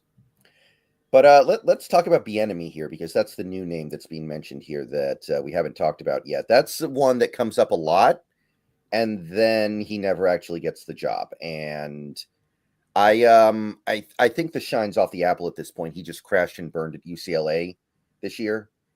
Yeah. Like, do you see much of anything with Bieniemy at this point? No, I really don't. I think that this is a guy that, you know, before the UCLA thing happened, you were hearing about what a prickly pear he could be, and that maybe not the best of a people person, and that, or, resonating with the modern NFL pro player, maybe doesn't bring quite the kind of attitude to do that. And then you have him fired after a season with UCLA. I just, he is a guy that gets brought up a lot, and I think that he gets brought up a bit too much for the casual fan and how they want to bring up his name versus where he is at really reputationally in the league, and where people really view him as an offensive mind in this league. I think the average fan has a much higher opinion of him than NFL circles. Yeah, apparently he's got some legal issues in his past that also make it so teams don't want to hire him. He had the 1 year in Washington, right, where he was calling plays, and it was bad. Now, he had bad players for the most part, but they did kind of immediately turn the offense around this year with a new offensive, with Kingsbury in there. So yeah, without a variety of different wide there. I mean, you got the quarterback, but that's, the only major difference from when he was in there, and Washington fans weren't happy with how he play called. So if you're talking about a guy that got let go, is like, there's all like, man, we could have kept Bieniemy. They were like, yeah, good riddance. So do you want to sign up for a guy like that when that previous stop he had, people were so happy to move on from him? I wouldn't. God's Gang, thank you for the $5. What do you think about Bieniemy or Chip Kelly? Also, thoughts on Charlie Weiss Jr. or Jared Johnson? Well, we already talked about Bieniemy and Kelly. So Charlie Weiss Jr., I didn't know there was a Charlie Weiss Jr. I know nothing about the Charlie Weiss Jr. myself. I know his father and the Patriot stuff that he did, and went to Notre Dame, and weight loss, and that's all about I know on him with that. So don't know a lot about Charlie Weiss Jr. as far as his track record. Yeah, I don't even know where he is right now. Is he maybe in New England or something in that coaching tree? Could be. I've never heard the name Charlie Weiss Jr. before. Jared Johnson, is that the former Seahawks defensive back? Yeah. Jared Johnson? I doubt it. It's got to be another Jared Johnson. Nope, you're right. You're right. The 2013 guy that we had. I was on a podcast with him 2 days ago. Oh, were you? Yeah. Nice. It's a former Seahawks player is doing this podcast called Hawk Talk. It's Dave. I struggle to pronounce his last name, but he played offensive line in the 80s for the Seahawks, and he has guests on. Like, his most frequent guest is Walter Thurmond. He's on the show a lot. He's had guys like not Lofa Tatupu. Yeah, I think he's had Tatupu on once or twice. And last time it was Jared Johnson, and he wanted me on as well. So I was on there with Jared Johnson. I didn't know he was in offensive coordinator discussions right now, though. I hadn't heard that. He's the current quarterbacks coach with the Texans since 2013, but there's no track record with him actually calling plays. So fairly new to coaching, having just retired, somewhat recently. And then, you just not in the OC background. So for that point, when the God's Gang with Jared, I'd be probably not necessarily in favor of that, because of the fact he's never done it before. Doesn't have a lot of success as a coach, just even as an assistant kind of coach. And the Houston OC guy, that's the guy who might get a head coaching job this year. That's Slowick. Yeah, Slowick. I remember we were thinking about him as head coach last year. So probably not much there for me personally. Yeah, I mean, he seems to be a guy on the rise there, God's Gang. But me and Brendan are both in that kind of place of, with either of these two guys, we want a guy with the track record at the NFL level of calling plays. That's really, as much as anything, the most important thing here at play, rather than a specific name. Feed me more. Thank you for the $2. Thoughts on Jeff Stoutland, Eagles O-line coach? Never called plays. So you're again back in that place of feed me. I'm going to be pretty consistent on this. I don't know if Brendan will be as well on this, but I don't want to go for guys that have never called plays as an OC in this game. We're going to then have to go through growing pains. We then have much of a higher chance for a failure rate there, because you don't know what you're going to get we're essentially going kind of down the same lane, a little bit of what we had with Grubb in that respect. If you do that, has he done a great job there? Yeah. Is part of it though also Roseman putting the assets into the line and spending the money on the offensive line and reinforcing it with draft picks when guys move on, like Brandon Brooks goes out the door, and you've got Landon Dickerson, and here comes Juergens in there, and they do a good job of stocking it up nicely for that O-line coach. He probably does a great job in addition to that, but it helps as you come back to offensive lines. What makes them great? Investment more often than not. Yeah, you need a good offensive line, and Jeff's one of the better ones in the league, but it really does, investment as much as anything. Right. That's why I really look at what the Packers are doing, where they have no blue chippers on that offensive line, and it's one of the best in the league. And I'm trying to wow, how did they do that? They've got the humper starting at left tackle for them, and that's still an elite offensive line. Like, how did they cook that up? Yeah, well, they develop better than we do. I mean, that's the thing we've been missing for years, is that who's the lineman we've developed has come in here and, taken steps forward and kept getting better and better and better and gotten developed to become those guys. That's something that the Packers do a very good job of, and we don't. They also do a good job of, getting the right guys that they target in that early round territory. Jordan Morgan was a great pick for them this last year. I know he's on IR, but he's going to be a great lineman for them. Zach Tom was a guy we both liked coming out, that you knew he could play a variety of different, but you knew that guy was going to be a good lineman in this league. And so they target the right guys also, and then they develop them great. And that combination has allowed them to keep rolling for years in that path. Right. Feed me more. Thank you for the $2 offense. I don't know what this refers to. That was his donation where you were trying to figure out what he was saying on the deal to the one to the other. So okay. And then Be Calm See Clearly says OF equals offensive freedom. Is that hold on, let me backtrack this to what he was meaning. Reports say that McDonald likes to give the OC his OF. I think the implication there is that McDonald wants the OC to control the offense and him to stay out of it. Yeah, he doesn't. I think he wants to just have the OC run it, and he gets to run his defense, and he can concentrate on what's going on with his defense. I think already he has his views split by being a head coach from how he'd like to be applying it to the defensive side of the ball, being like how he did when he was a coordinator. So I think that this all leads back to he wants the OC to be taking care of business. He doesn't want to be a finger pie in the pie guy. Kind of like we saw with Carroll at times in previous history, where just too much influence over the offense. And perhaps he's aware of the fact that defensive-minded head coach has that draw to do this, and that it's not then for the betterment of the team when the defensive guy comes in and overhangs over the top of the OC and is like, run the ball, you need to run the ball, and don't do this, and don't throw to the middle of the field, and be safe, and don't turn the ball over. That's not helping our team if I do that. And maybe he's recognized that by the freedom that he's providing. Yeah, I mean, that's how Mike McDonald feels now. You give him a few more Ryan Grubb type offensive coordinators, he may be feeling differently. He's a young man. You got to beat him down. He needs a little more gray hair, and then he'll be to the point of, look, I tell them what they do, and they listen. That's how this goes. Let's see here. Brandon McKell, thank you for the $4.99. I doubt Pete's gets the job. Doesn't make sense to give our passing coordinator the OC job when we're trying to run the ball more. Well, Mike McDonald already kind of poo-pooed the idea of Pete's. He said we're not looking to hire from inside right now. So, yeah, I agree. He's probably not the guy. Yep, I'll take him at his word. I'll take him at his word on that as far as that goes. And also get maybe the impression that Pete's isn't really necessarily trying to be an OC. I've heard a little bit of maybe some rumors on that where he's not angling to try to be that. I mean, it would be kind of an example of failing up. Our passing attack this last year was not bad, but it wasn't all that good either. Like EPA per play, it was 20th. So you're talking about below average efficiency, and they throw for a lot of yards because they throw the ball a lot. Like, I don't know if I should be rewarding that with a promotion personally. Mm-hmm.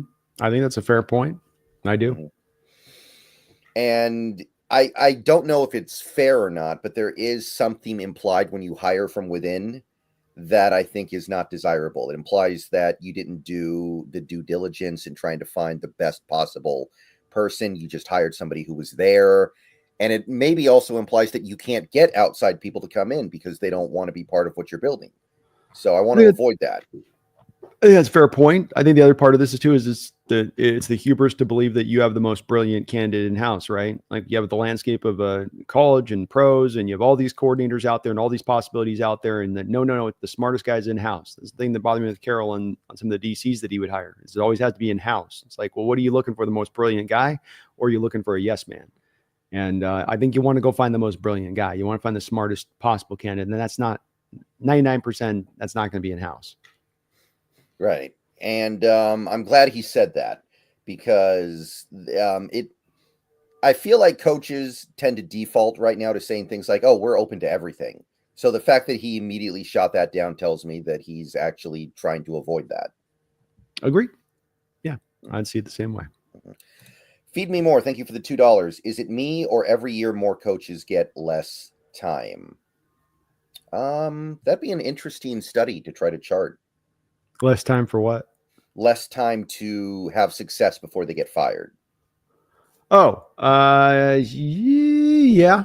I think that it's definitely moved in this direction as much as ever. Feed me. I think that we have as bad of an ownership as we've ever had right now in the sport. I think we have as impatient ownership. I think we have way overactive ownership. I think that there's a couple reasons for this, but yeah, it's probably is true. Yeah. I feel like that's probably the case, although it's not helped by some of these coaches being really, really bad guys like, Urban Meyer getting less than a year. In the old days, it was unheard of for a coach to get fired in the first year.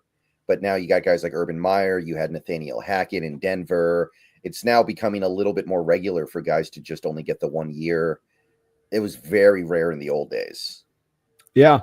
Well, and it's take a Giants organization that's spun through a new coach every 2 years, and they're on the third year of Dable, and they're still turning over this offseason thinking if they should do it again. And so it's there's just a heavy amount of patience. Part of it's the nature of the sport now more than ever, where you can turn things around so quickly. So it's always that draw of, hey, if we make this move now, within a year, we're here to this spot. And then unlike other sports like basketball or baseball, where it's like, well, this is going to take us a decade to get this thing into the right span. So that's also, I think, a bit of what's pulling this, is that they feel like they can get it done because the sport allows you to get it done if you do it right.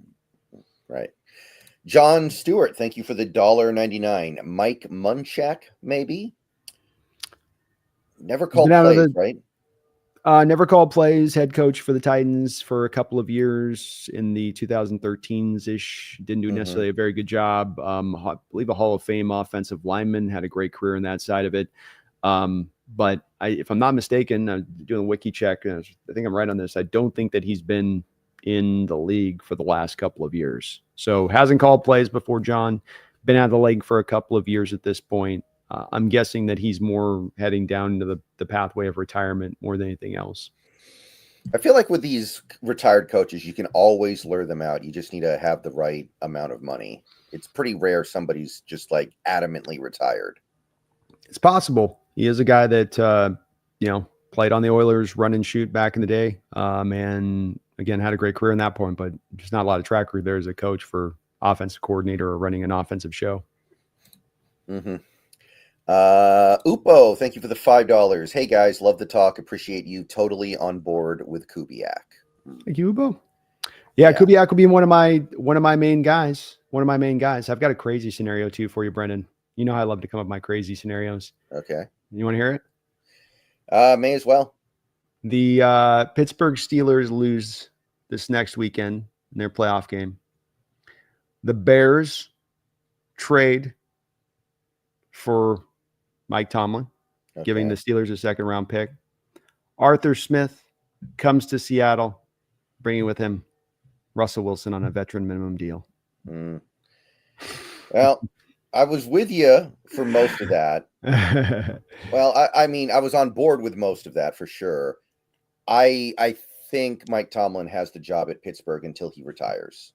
Everything I've heard is that organization loves him, and they never, ever, ever want to get on the coaching carousel no matter what. So I think he's just bulletproof there. It's very possible. He also doesn't have a playoff win since 2016. Yeah, and everything I've read indicates they do not care.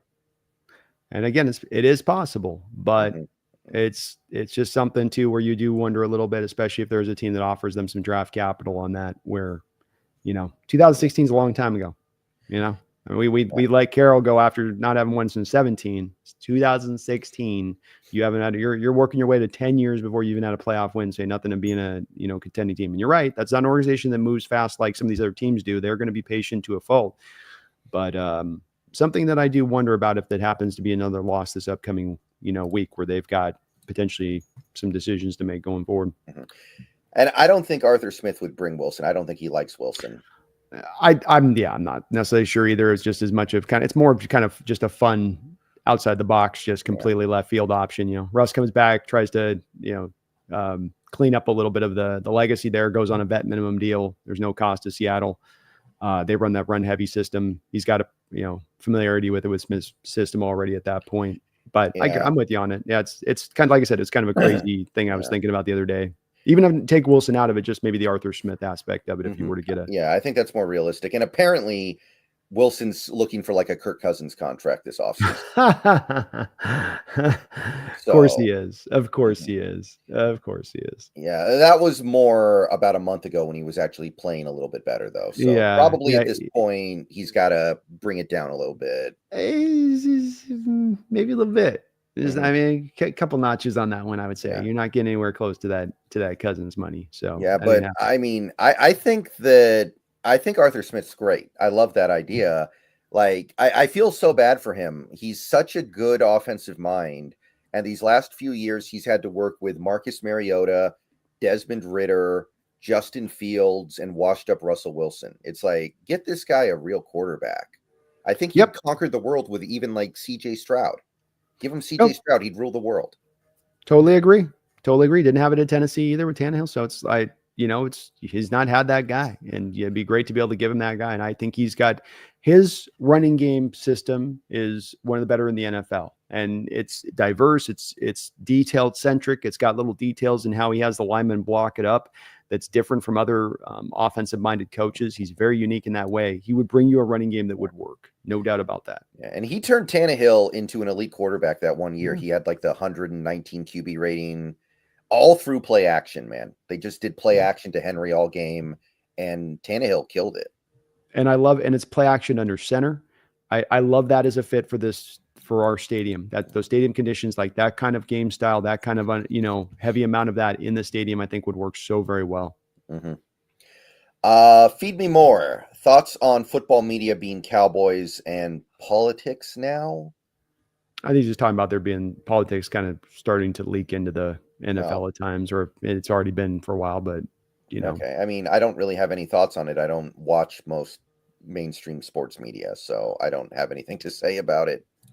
Yeah, I've kind of checked out on a lot of the sports media as well at this Feed Me. I mean, I grew up on ESPN, and I can't remember the last time I sat down to watch just a Sports Center, which used to be for me a nightly, daily consumption back in my youth. So they've gone off the rails on what they are with it. It's almost like when MTV stopped playing music videos, and then they started getting to trying to generate content and everything being out. And it's like, well, you kind of went downhill at that. We watched this channel used to be for the, videos. That's why we wanted to watch it, and we're going to be this new thing. You might find success with it, but you're not as good as you once were with what you're doing with it. So, it's kind of the nature of the thing. And Cowboys, I guess, draw eyeballs. Feed me. That's why they keep talking about them. I mean, they do. They're not doing anything wrong by talking about them. True. Very true. Be calm, see clearly. Thank you for the $5. Not defending Eric Bieniemy, but Chip Kelly was fired from UCLA and failed there. And also please no to John Gruden. That's where I draw the line. Well, Chip Kelly went 10-2, I think, one year at UCLA in 2022. He actually beat Washington. That was the one of the 3 losses that DeBoer had when he was here. So he didn't fail at UCLA. He just had a bad year, and they decided to move on. So I think it's a little different with a guy like Bieniemy who never had any success there at any point. So I think it's a little different.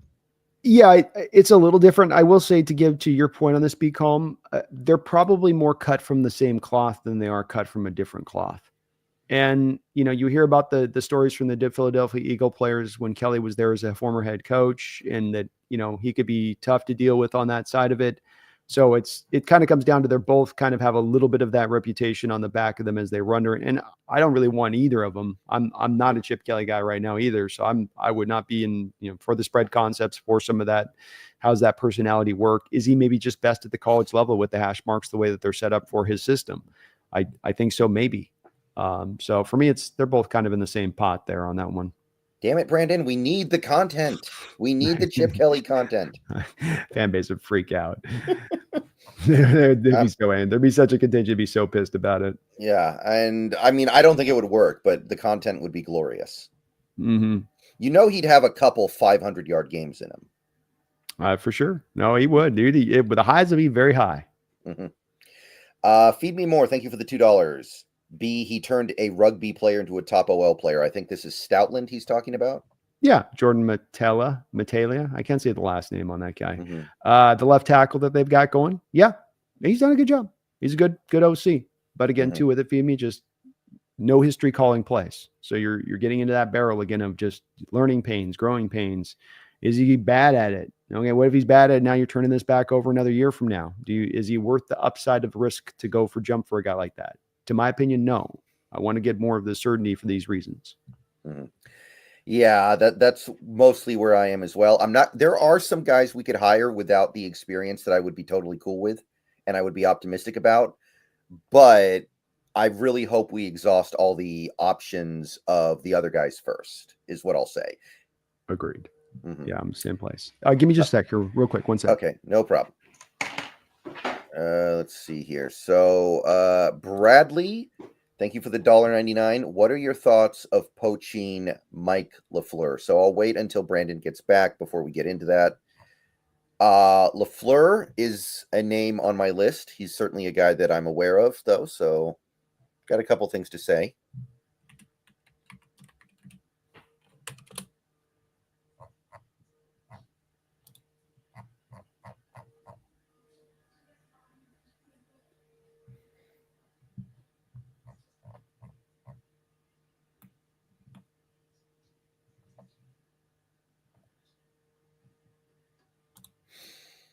Just one moment, guys. We'll be right back.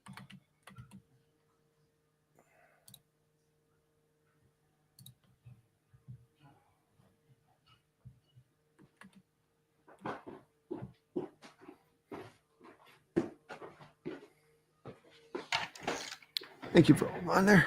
Welcome back. So this is the next super chat that I just pulled up. What are your thoughts of poaching Mike LaFleur?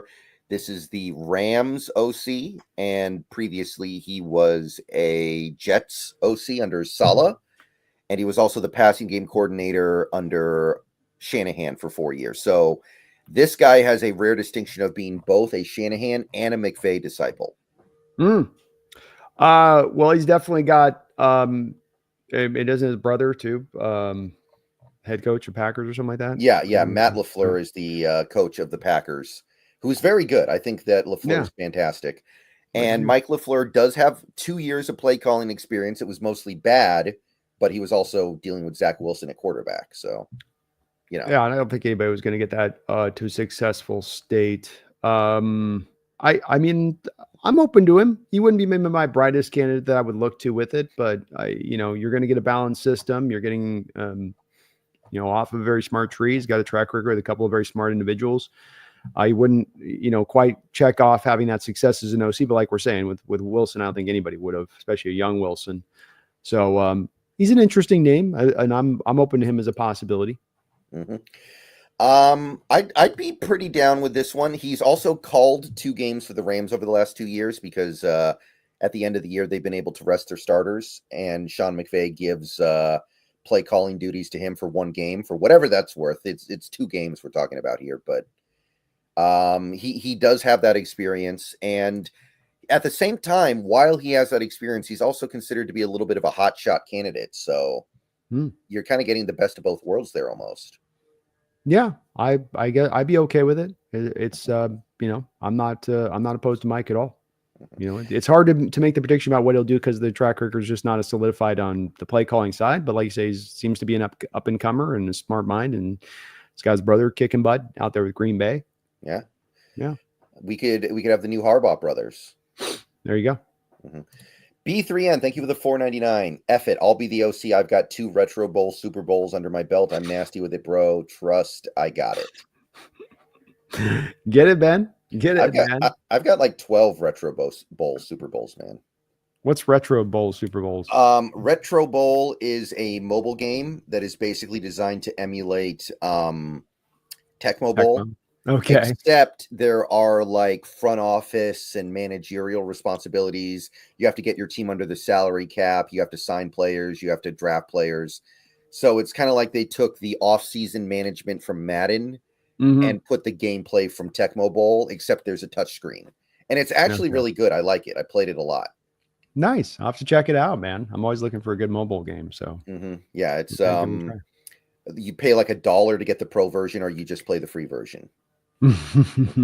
That's fair. Yeah, it's worth $1. I totally think it's worth $1. Absolutely. Let's see here. Thrill House, thank you for the $2. Reich play calling with, I think this is Jonathan Taylor, baffling Wentz flamed. So this is referring to that one year where Frank Reich had Carson Wentz as his quarterback and Jonathan Taylor as his running back in Indy, I think. Yeah, I mean, with Carson Wentz, here's the thing with Carson Wentz, and I've heard many more stories this offseason coming out from him, especially directly from players I've heard reference about Carson Wentz. The talent with him was better than a Jared Goff, but the issue at play there with him is that he's a guy that is going to be on his own beat. He's going to do his own thing. And when it comes to, learning and staying to what the game plan is telling him to do and what the coaches are telling him to do, the thing you're hearing about Wentz a lot of times is that he's just going to freelance what he wants to kind of do. And maybe he's grown in this way and he's getting better now and starting to get better once he gets his next opportunity, if he gets his next opportunity.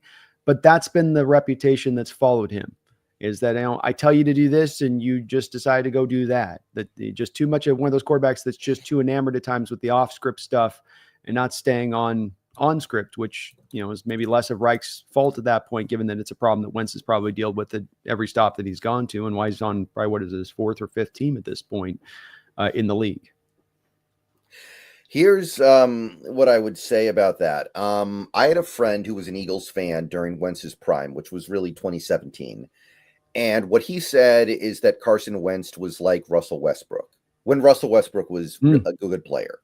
Yeah. Does some freakishly amazing stuff that only he can do because he was an insane athlete, but then he blows the easy play like Russell Westbrook would do. He was a freak athlete. Nobody else like him in the world, but then he would just randomly pull up from 30 feet with 3 defenders on him because he felt like it, or just go charging into the lane and pick up offensive fouls because he's barreling right into people's chests when he didn't need to. So that was what Carson Wentz was. And then he got hurt, and then he got hurt, and then he got hurt, and then he got hurt, and he lost his athleticism. And when that happened, there was nothing left really that anybody would want, right? Like you have a hyper athletic player without the hyper athleticism. You just have a guy now. Yeah. Yeah. I would agree with that. And so I wouldn't take as much away from Wentz being, if he's your quarterback and your offense fails, that's a lot of OCs are going to fail with that guy as their guy. And the Colts in their situation with the quarterbacks there, there wasn't a plan in place there. They were just spinning through QBs on like a yearly basis. It was one to the next, to the next, to the next. But I don't judge Reich too harshly on what happened in Indy. He did great until Andrew Luck retired, and then things went off the rails. Yeah. Feed me more. Thank you for the $2. Feels like there has been worse of what Gruden did. Actually, this reminds me, we didn't address the Gruden part of this super chat either, from Be Calm See Clearly. So I can't imagine Gruden being an OC. Like, I think that's beneath him at this point. I mean, it's possible. He has such a love for football, and he would like to get back into the game, and there's not a pathway to getting back as a head coach where this could maybe play out to where this is the way that has to go for him to get back in. The emails are bad, and I ain't excusing that. And I think to Femi's point, there's been certainly coaches that have done worse that have been able to go get jobs afterwards. But I understand that, because of where we're at in our geographic location of things, a guy like that brought an OC would not probably land well, given the structure of things locally. if that makes sense. Yeah. I don't see that one happening. I think Gruden's a pretty good offensive mind, though. I think he could be good in that role. I agree. I don't see it happening. Yeah. Be calm, see clearly. Thank you for the $5. This is what I want: a blue chip top center, then build the O-line around him. Backup for Lucas. Who would be that center? And Chip is funny. Chip is very funny. He looks like Winnie the Pooh. Yeah, the center position is not going to be unfortunately dealt with this offseason. No. Be calm. And this is why Haynes is getting moved to center from guard. My early looks right now on the draftable centers in this draft, it's looking more and more like day 3 is going to be where the first guy goes off the board. I don't think in the first 2 days you have a center moving. And then in free agency, there's just almost nobody. I think there's like maybe one name out there in free agency, like the Falcons center or something, I think. And there's some other just guys, but there's nobody that you mentioned blue chip. There's no blue chip guy out there just available. Yep. It's really lean. There's no 1-800 center number you can call. No, and it sucks. I'd like to do the same thing, be calm. I'd like to go find that guy. Don't get me wrong, I would, but looking through on it, and I'm certainly still got more guys to kind of evaluate in this draft, but you're not finding blue chip, unfortunately.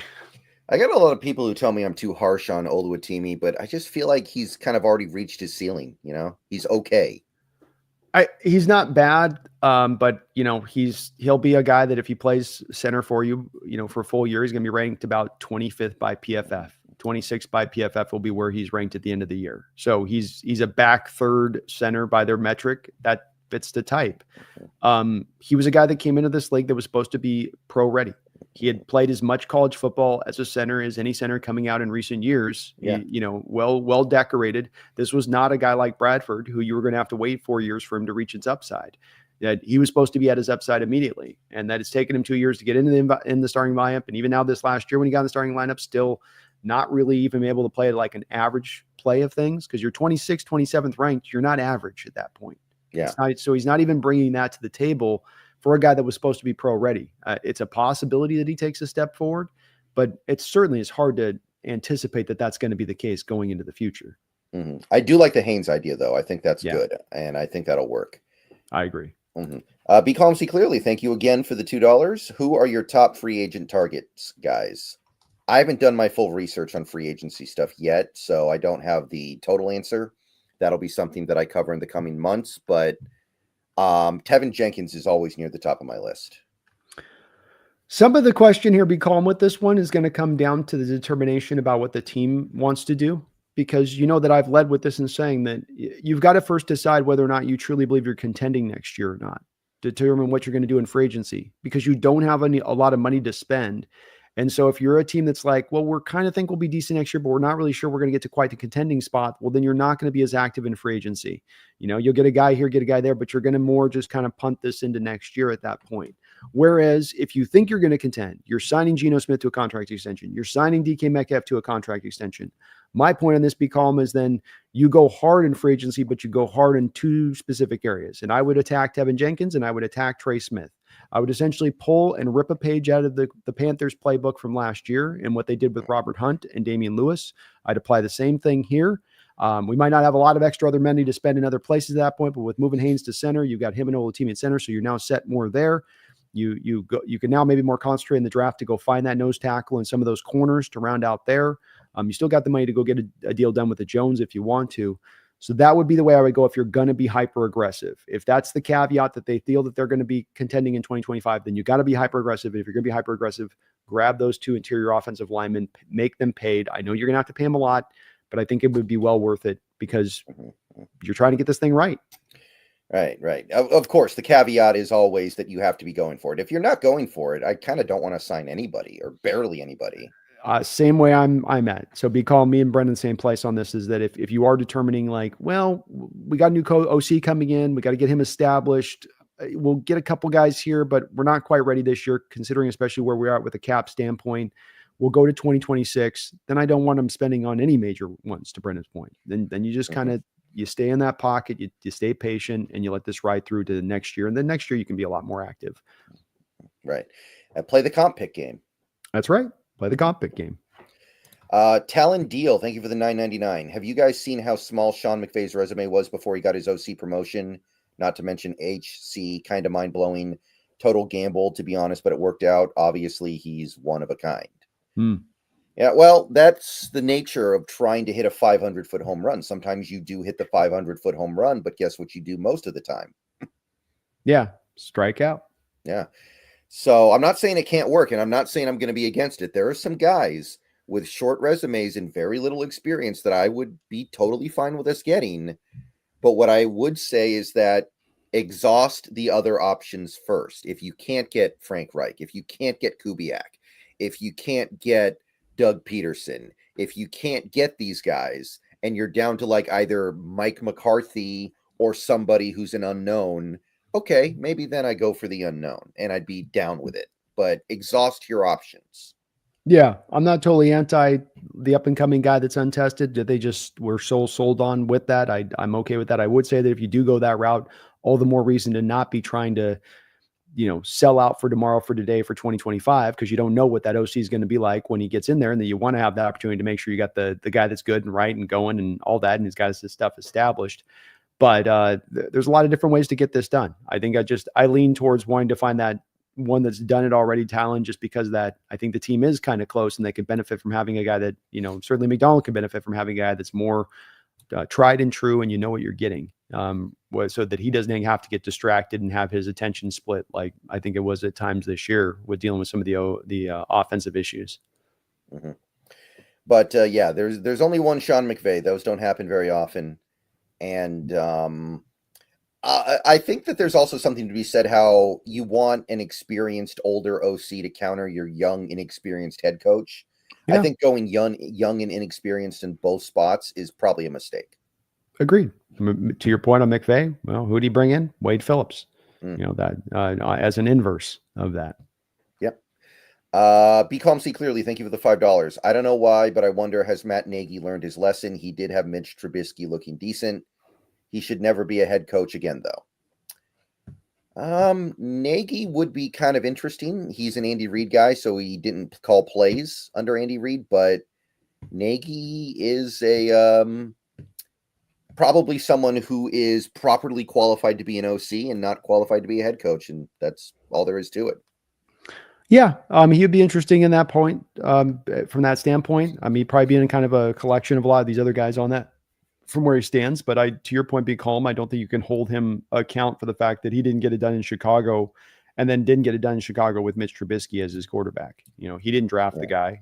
That's not his deal. So, he was set up in a position to kind of fail a little bit, and you can't, it doesn't mean he's a bad OC at that point. It just means it's a bad situation to go to in Chicago. He made the playoffs twice with Mitchell Trubisky. He got Trubisky to the Pro Bowl. There's something there. There's something there. And you had to work around a lot of limitations with Trubisky to make that happen. So that shows he's got some inventiveness and some creativeness to him to be able to, find some outside the box approaches. Mm-hmm. Feed me more. Thank you for the $2. If we get a run-centric OC, do we pay K9 on fourth year? Yeah. I've seen a lot of people ask this question about if K9 is going to be here next year. I don't even think it's a question. Like, he's under contract. It's cheap. Like, why would he not be here no matter what? Yeah, I think that I think people are starting to get excited about McIntosh. And so what it is, there's a drive to find a way to get McIntosh more carries. And if K9's here, I think people realize there's no way to get Kenny any carries. And we've talked about, if K9 had gone out and run for 1,300 yards, you're probably going to move him in a trade, because I don't think they're going to pay him. I don't see John at this point paying running backs money unless there is some way to find that in between place that we don't tend to find with these kind of contracts where it makes sense for both player and team. There's some running back deals like Chuba Hubbard signed a recent deal with Carolina that was like that. Maybe eventually you can find that with K9, but it's going to have to be after a year where he proves it. He's coming off a down year. He's been injured every year of his career.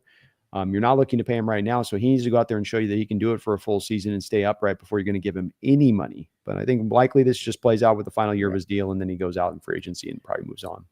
Right, but like, him not being here next year is like, he's got no trade value right now. Let's be clear about that. He's got minimal trade value.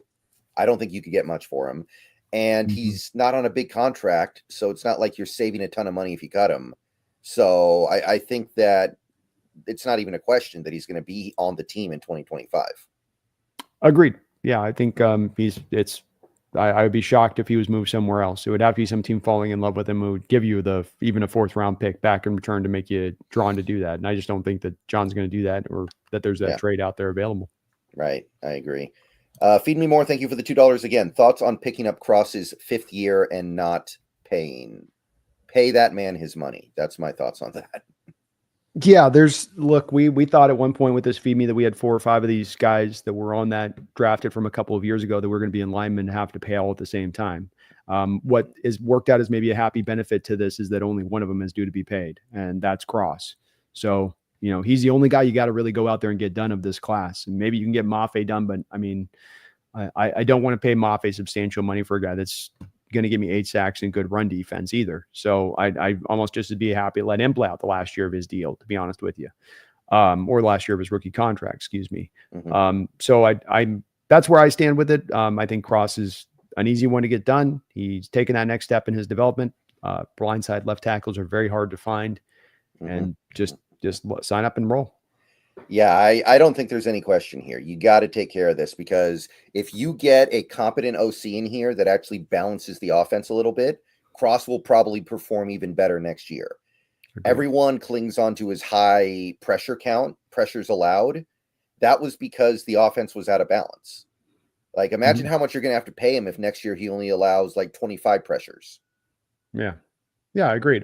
You almost led the league in passing attempts. Now, you can't take the volume stat on pressures almost for that basis alone, on top of the fact that you couldn't run the ball and the teams didn't have to worry about it. And on top of other things, like you talked about with the whole, if you align to this side and you run play action, it's never going to be a run. It's always going to be a pass. Like, all of those tendency things that defenses could build into understanding about this offense made it hell for offensive linemen to then pass protect. Right. Stone Forsythe almost gave up more pressures in a 3-game stretch than Charles Cross did the whole season. Exactly. Same for Lomia, and he's a right guard. Yeah. Yeah. It's hard to play offensive line that way when you're all those factors. It's hard to be good, dominant when you're dealing with some of those factors at hand. All right. Thank you. Feed me more. All right. So there were a couple of names that didn't get mentioned in any of those super chats that I want to quickly ask you about, just to get your feel on. That sound okay? Yeah. All right. So these are a few guys that were not mentioned that do have some play calling experience. First guy, Mike Kafka. Team seemed to be really high on him last year. They were doing their best to try to pull him to be the OC here and rip him away from the Giants. The Giants made him an assistant head coach at the time. So Daboll's staying in New York, right? I didn't see he was fired. Did he get fired? They're saying he's staying. They're saying he's there. He's staying. I don't know how you're able to pull Kafka away at that point. He's got the assistant head coach title on top of where he's standing with it. And so I just don't think that team may be high on him, but I don't see how they can get him ripped away. Yeah, I think you would need Kafka to be like, get me out of here. I hate it here. Yeah, exactly. So, that's it. We haven't heard reports of that. It's hard to predict. What's more likely, he probably just stays pat. Yeah, and it's New York. I'd hate it there too. I would not blame him if he hated there, but money's money. Well, Daboll does not sound like a fun guy to work for either. Some of the stuff you're hearing about that too. Mm-hmm. Okay, next name, Ken Dorsey. No, Dorsey's a no. Just a complete and utter no. Okay. Where was he last year? Cleveland under Stefanski, right? Yeah, I was, but he got let go by the Buffalo Bills and Brady took over, right? And Brady's taking that offense and taking Josh Allen much further ahead. I mean, that right there is a warning sign. Let's see here. Alex Van Pelt. Yeah, maybe I'm okay potentially with him. He's got some OC experience, right? He's got a couple years on it. Yeah, he was the OC under, hold on, let me make sure I get this right. He was the OC last year in New England, so he was calling plays there. He was an OC under Stefanski for several years, probably not calling plays. And I think he was an OC somewhere else. Buffalo back in 2009. So you get with him really good commitment to the running game. You're going to get a lot of heavy 2 tight end set looks from him if he comes in, which I'm not against. We've had some success with that, and it's you put defenses in a pickle, especially you get the right personnel out there for the 12 personnel. So he'd be an interesting guy too. I think that would work. You'd run a balanced offense. They're going to run. Stefanski's going to run. That. So you're going to get that with it. Brian Schottenheimer. No. Okay. The fan base has a tendency at times here, Brendan, that I'm starting to realize and recognize this a little bit more than ever before. And I love it about our fan base and that we're very, very loyal. And that, if you've been here, you're our guy. There's really this feeling for me of like, you could be in here for a cup of coffee and it's like, you're our guy. And I do love that about the fan base, but I think that there's also a dangerous place this can take you into where you fall in love with your own guys too much to the point that we get to a thing like this. And rather than, it's back to the argument of in-house, rather than look out around the landscape and find all of the possible best candidates, you're looking inside your own doors and saying, no, the smartest possible guy, the best possible candidate is in-house. He resides in our building. This is a bit of the same thing going back to a Schottenheimer thing. He's not been a good coordinator in this league. He just has not. McCarthy's calling the plays right now for Cowboys with him down there at OC and whatever success they've had. I don't understand the draw to Schottenheimer. I don't think he did particularly as amazing a job as some 12s are kind of dressing up that he did when he was here through his first stay. He was a guy that was brought in to be a yes man. That's why Carroll hired him. He was given his playbook. I don't want an OC who's going to accept a coach telling him, here's your playbook, call these plays. I want an OC with a vision. I want an OC that's got a strong personality to execute that vision. So no on Schottenheimer all the way around. All right. So that's pretty much everybody I can think of with play calling experience that's on the table. I think between the previous super chats and that's pretty much everybody. Of the people who don't, I have Adam Stenovich, the Green Bay guy. I think there's going to be a lot of momentum behind that one. There's Frank Smith in Miami, not calling plays under McDaniel. There's Wes Phillips, who's where is Wes Phillips? Sorry. Oh, yeah, he's under Kevin O'Connell in Minnesota. And there is Josh McCown, who we already kind of briefly touched on. And Brad Idzik. I'm sorry, I struggle with that one. Brad Idzik. You're right. You got it. Yeah, okay. Do any of those names do much for you? There's not a lot of track record to those guys. So when it lands in the category of you've done a very little of this, a very little of that, you're the son of this, you're the brother of that. I just don't have a lot to go off of with those kind of guys as far as to really make any kind of assessment on that. Which is why I come back to it and we come back to it again and again. Give me more of a guy that's called plays, not just been an OC in name, but actually has called plays with that track record. This is why I want that. Is I want less of there to be a question there. The point that someone made above about the McVay thing, and there definitely could be that guy out there they could go potentially find, but I'd rather go find more of the, again, just older OC, grizzled, gray beard, been around the block, knows what he can get away with, knows what he can't get away with, knows how to maximize his personnel. Give me that guy. Nate Carroll. Yes. Yeah, absolutely. Actually, when you get to Nate Carroll, it's probably time to start wrapping it up. You're probably getting right near the end of the list there. You're getting down to the bottom at that point. Yeah, you're not getting to the grade A candidates if you're down to that depth. Yeah, and there are going to be other guys too. We're probably going to interview a lot of people that most people have never heard of, because that's what you do. You be thorough. Guys like T. Martin, guys like Tom Arth, guys like Josh Grizzard.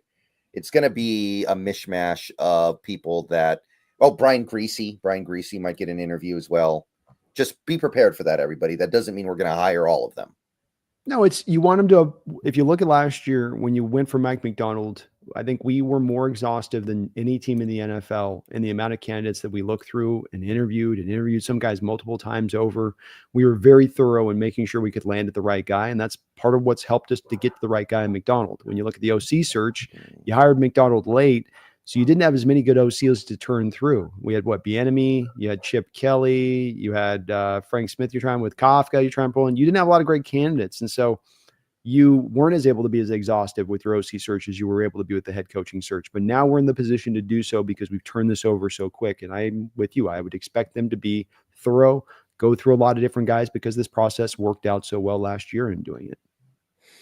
Right. What else is there? Is there anybody else that we're forgetting here? I'm trying to take a look at some lists here. What if Ben Johnson stays in Detroit and Engstrand is like, let me out of here. I got to go be an OC at some point. I can't stay here forever. I think all plays. I Yeah. just don't want to. I don't want to. And you interviewed him last year. I mean, this is the thing with Benamia or Chip Kelly. Like, you had these guys in, you sat them down, you came out of the meeting and said that I'd like to go with someone else. So now a year later, you're suddenly now backtracking and like, no. Now I love him. That feels more like I hate the candidates. I'm just going to take the secondhand parts I can pick through here to find whatever, will make do. That doesn't seem like making this the best, most solid choice at that point.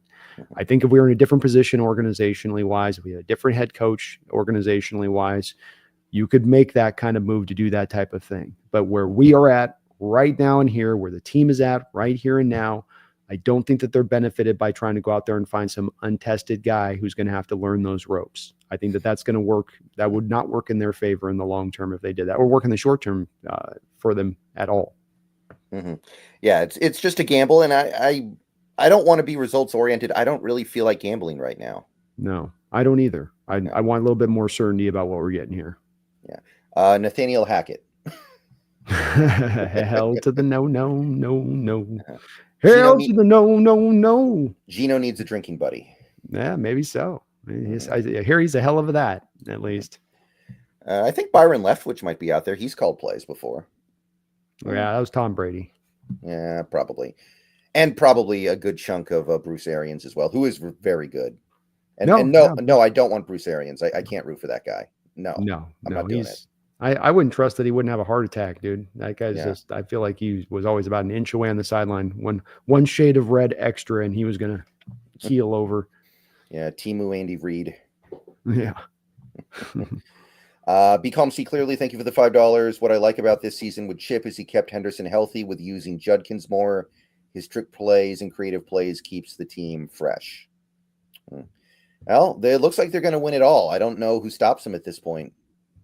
Yeah, I do think Ohio State is the one Be Calm that's going to end up winning the CFB when it's all said and done on that. So, Chip Kelly's a really bright offensive mind. There's no doubt about that. I don't have any, I know he can do that stuff, but the worry is that, is he a pro level OC? It didn't work really with the Eagles, didn't work out there with the Niners when he went out there. I think that his system is better suited to the college scheme. I think the spread system in general is better suited to the college scheme with the wider hash marks. I think these shorter hash marks just kind of mess it up, and you can technically run it. It can still work at the pro level, but it's got to be a mixing up of other concepts within the spread. You can't just run your pure spread and think that that's going to work. We just saw Grubb really try to do it. And I don't know if Kelly's got enough of that varied stuff built within his playbook to be able to do that, make that transition and how it would need to be done.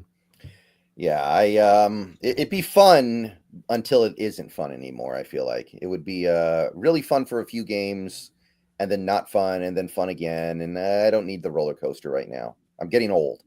Yeah, I am as well. I like Kelly as a caller. I do, Be Calm. I think your points are valid about how creative he is and what he designs and what he does. And he's a guy's willing to run the ball out of spread, which is nice, but I don't think it's a fit to the stadium. I don't want to do this short passing attack, quick throws. I want to get a little bit away from some of that, or at least leaning on that wholesale a little bit as we were at times. Be Calm, See Clearly, thank you for the $5 again. Chip rubbed fans the wrong way when he said he wants the offense to run like the Eagles offense, but he just meant he wants to be balanced. Well, I think he did a good job with the Eagles offense when he was there. They scored a lot of points. They were ranked high in EPA every year he was there, I think. It was more Chip Kelly, the general manager, that was a disaster. Yeah, and I mean, he just, the problem is too, is he worked his players too hard. So they were offensively good, but then they ran out of gas by the end of the year because he had blown them out in training camp, basically, and that was also a big issue at play there. But he runs a balanced offensive system, and honestly, he's probably in what's the best place for him. To be honest with you, I think he's a college coordinator is probably what he does best. Maybe a college coach, but probably you could say a coordinator at a major program like that. He can go out there and help you go get national titles if he serves in that role. Maybe his ego doesn't like it. Maybe he wants to be more, but I think that I'd make much more an argument that that's the best place for him professionally rather than going back up to the pro level. Yeah, that feels about right. And I don't know if he's going to get another shot. Remember, he did get that 1 year with the Niners. So in some estimation, he's already gotten his second chance. So I would be kind of surprised at this point, Big Calm, if he actually does get another opportunity at the pro level. I Yeah. just think people will look at that offense as more just, it's a kitschy, more college offense, and it doesn't have enough pro style modifications to work at the pro level. Yeah. All right. So I think that's really about all that can be said right now. We went through a lot of names today, talked about a lot of interesting candidates, but it's going to be a minute, I think, before we make this hire. I don't think we're going to have him by the showtime next week. I don't think we're going to even have him until maybe around the Super Bowl.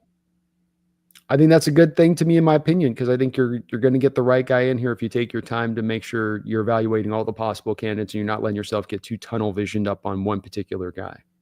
Mm-hmm. Absolutely. So hopefully this is a good, thorough process. It sounds like it will be, and I do believe whoever we come away with will probably be better than Grubb, because I think that Grubb was failing in almost every way that an OC can fail by the end there, except maybe how he used the middle of the field. I liked that. That's about it. Yeah, I'd agree with you on that. I think he earned this firing. He had opportunities to make adjustments and changes, and he didn't do that, and that's how you get to this place on things. So, it's unfortunate, but you earned it, and I think you're right. Just about anybody else better, about any more warm body is going to be better than what we got as far as what he's able to bring to the stage. Because let's face it, as bad as the offensive line was, Grubb did have some other things to work off of that he did not maximize. He had DK, he had Tyler, he had JSN, he had 3 running backs that he could have utilized. He had capable tight ends, especially with Barner's really solid rookie year. So yeah, the offensive line wasn't good, but you weren't sitting there with just some empty cupboard and nothing to work with. And you didn't get the most out of it. Yeah, there are other bad offensive lines in this league, and some of them are having more success than we are right now. Like, I think that Rams offensive line has been brutal all season, if I recall correctly. No, it has. They've been worse in pass protection than us. Mm-hmm. Now they've been better in run blocking, but they've been worse than us in pass protection, if you can imagine. Maybe, and so, yeah, you can work around stuff. You can't. He didn't work around stuff. Instead, he just sort of threw up his arms. He's like, well, it's not my fault. I'm going to keep calling it. It's not my fault. I'm going to keep calling it. Well, no, it is your fault. You got to call around what you got. It's not what you idealized have. It's what you actually have. Right. All right. So thank you, Brandon, for doing this with me. Thank you, everybody, for coming out to the show today. We had close to 450 people at one point. Let's go. Be calm, Femi. Thanks for all the donos, you guys. Appreciate all. Thank you to everybody who donated. And I don't know exactly what the offseason schedule is going to be. We may do another show next week, but if nothing happens and there's nothing to talk about, maybe we defer it out for another week. We'll see. I'm open to pretty much whatever, but it's going to be another interesting early portion of the offseason. We're searching for a new play caller, and I'm excited to dive into the many, many candidates. So, Brandon, thank you for doing this. My pleasure as always. Have a great time talking with you, man. Thanks for having me. And, I mean, the Seahawks season is over, but the work has not ended. In fact, the work in some ways is just beginning. And I know many of you guys are plugged in. Some of you guys are more plugged in now than you were at the end of the season. You're excited for this new OC hire. You're hoping we get the right guy. Y'all have your favorites. We're going to go through it, and we're going to track whatever it is we do, and we're going to talk about it extensively. So let's say it. Let's get out of here. Don't forget, go Hawks. Go Hawks.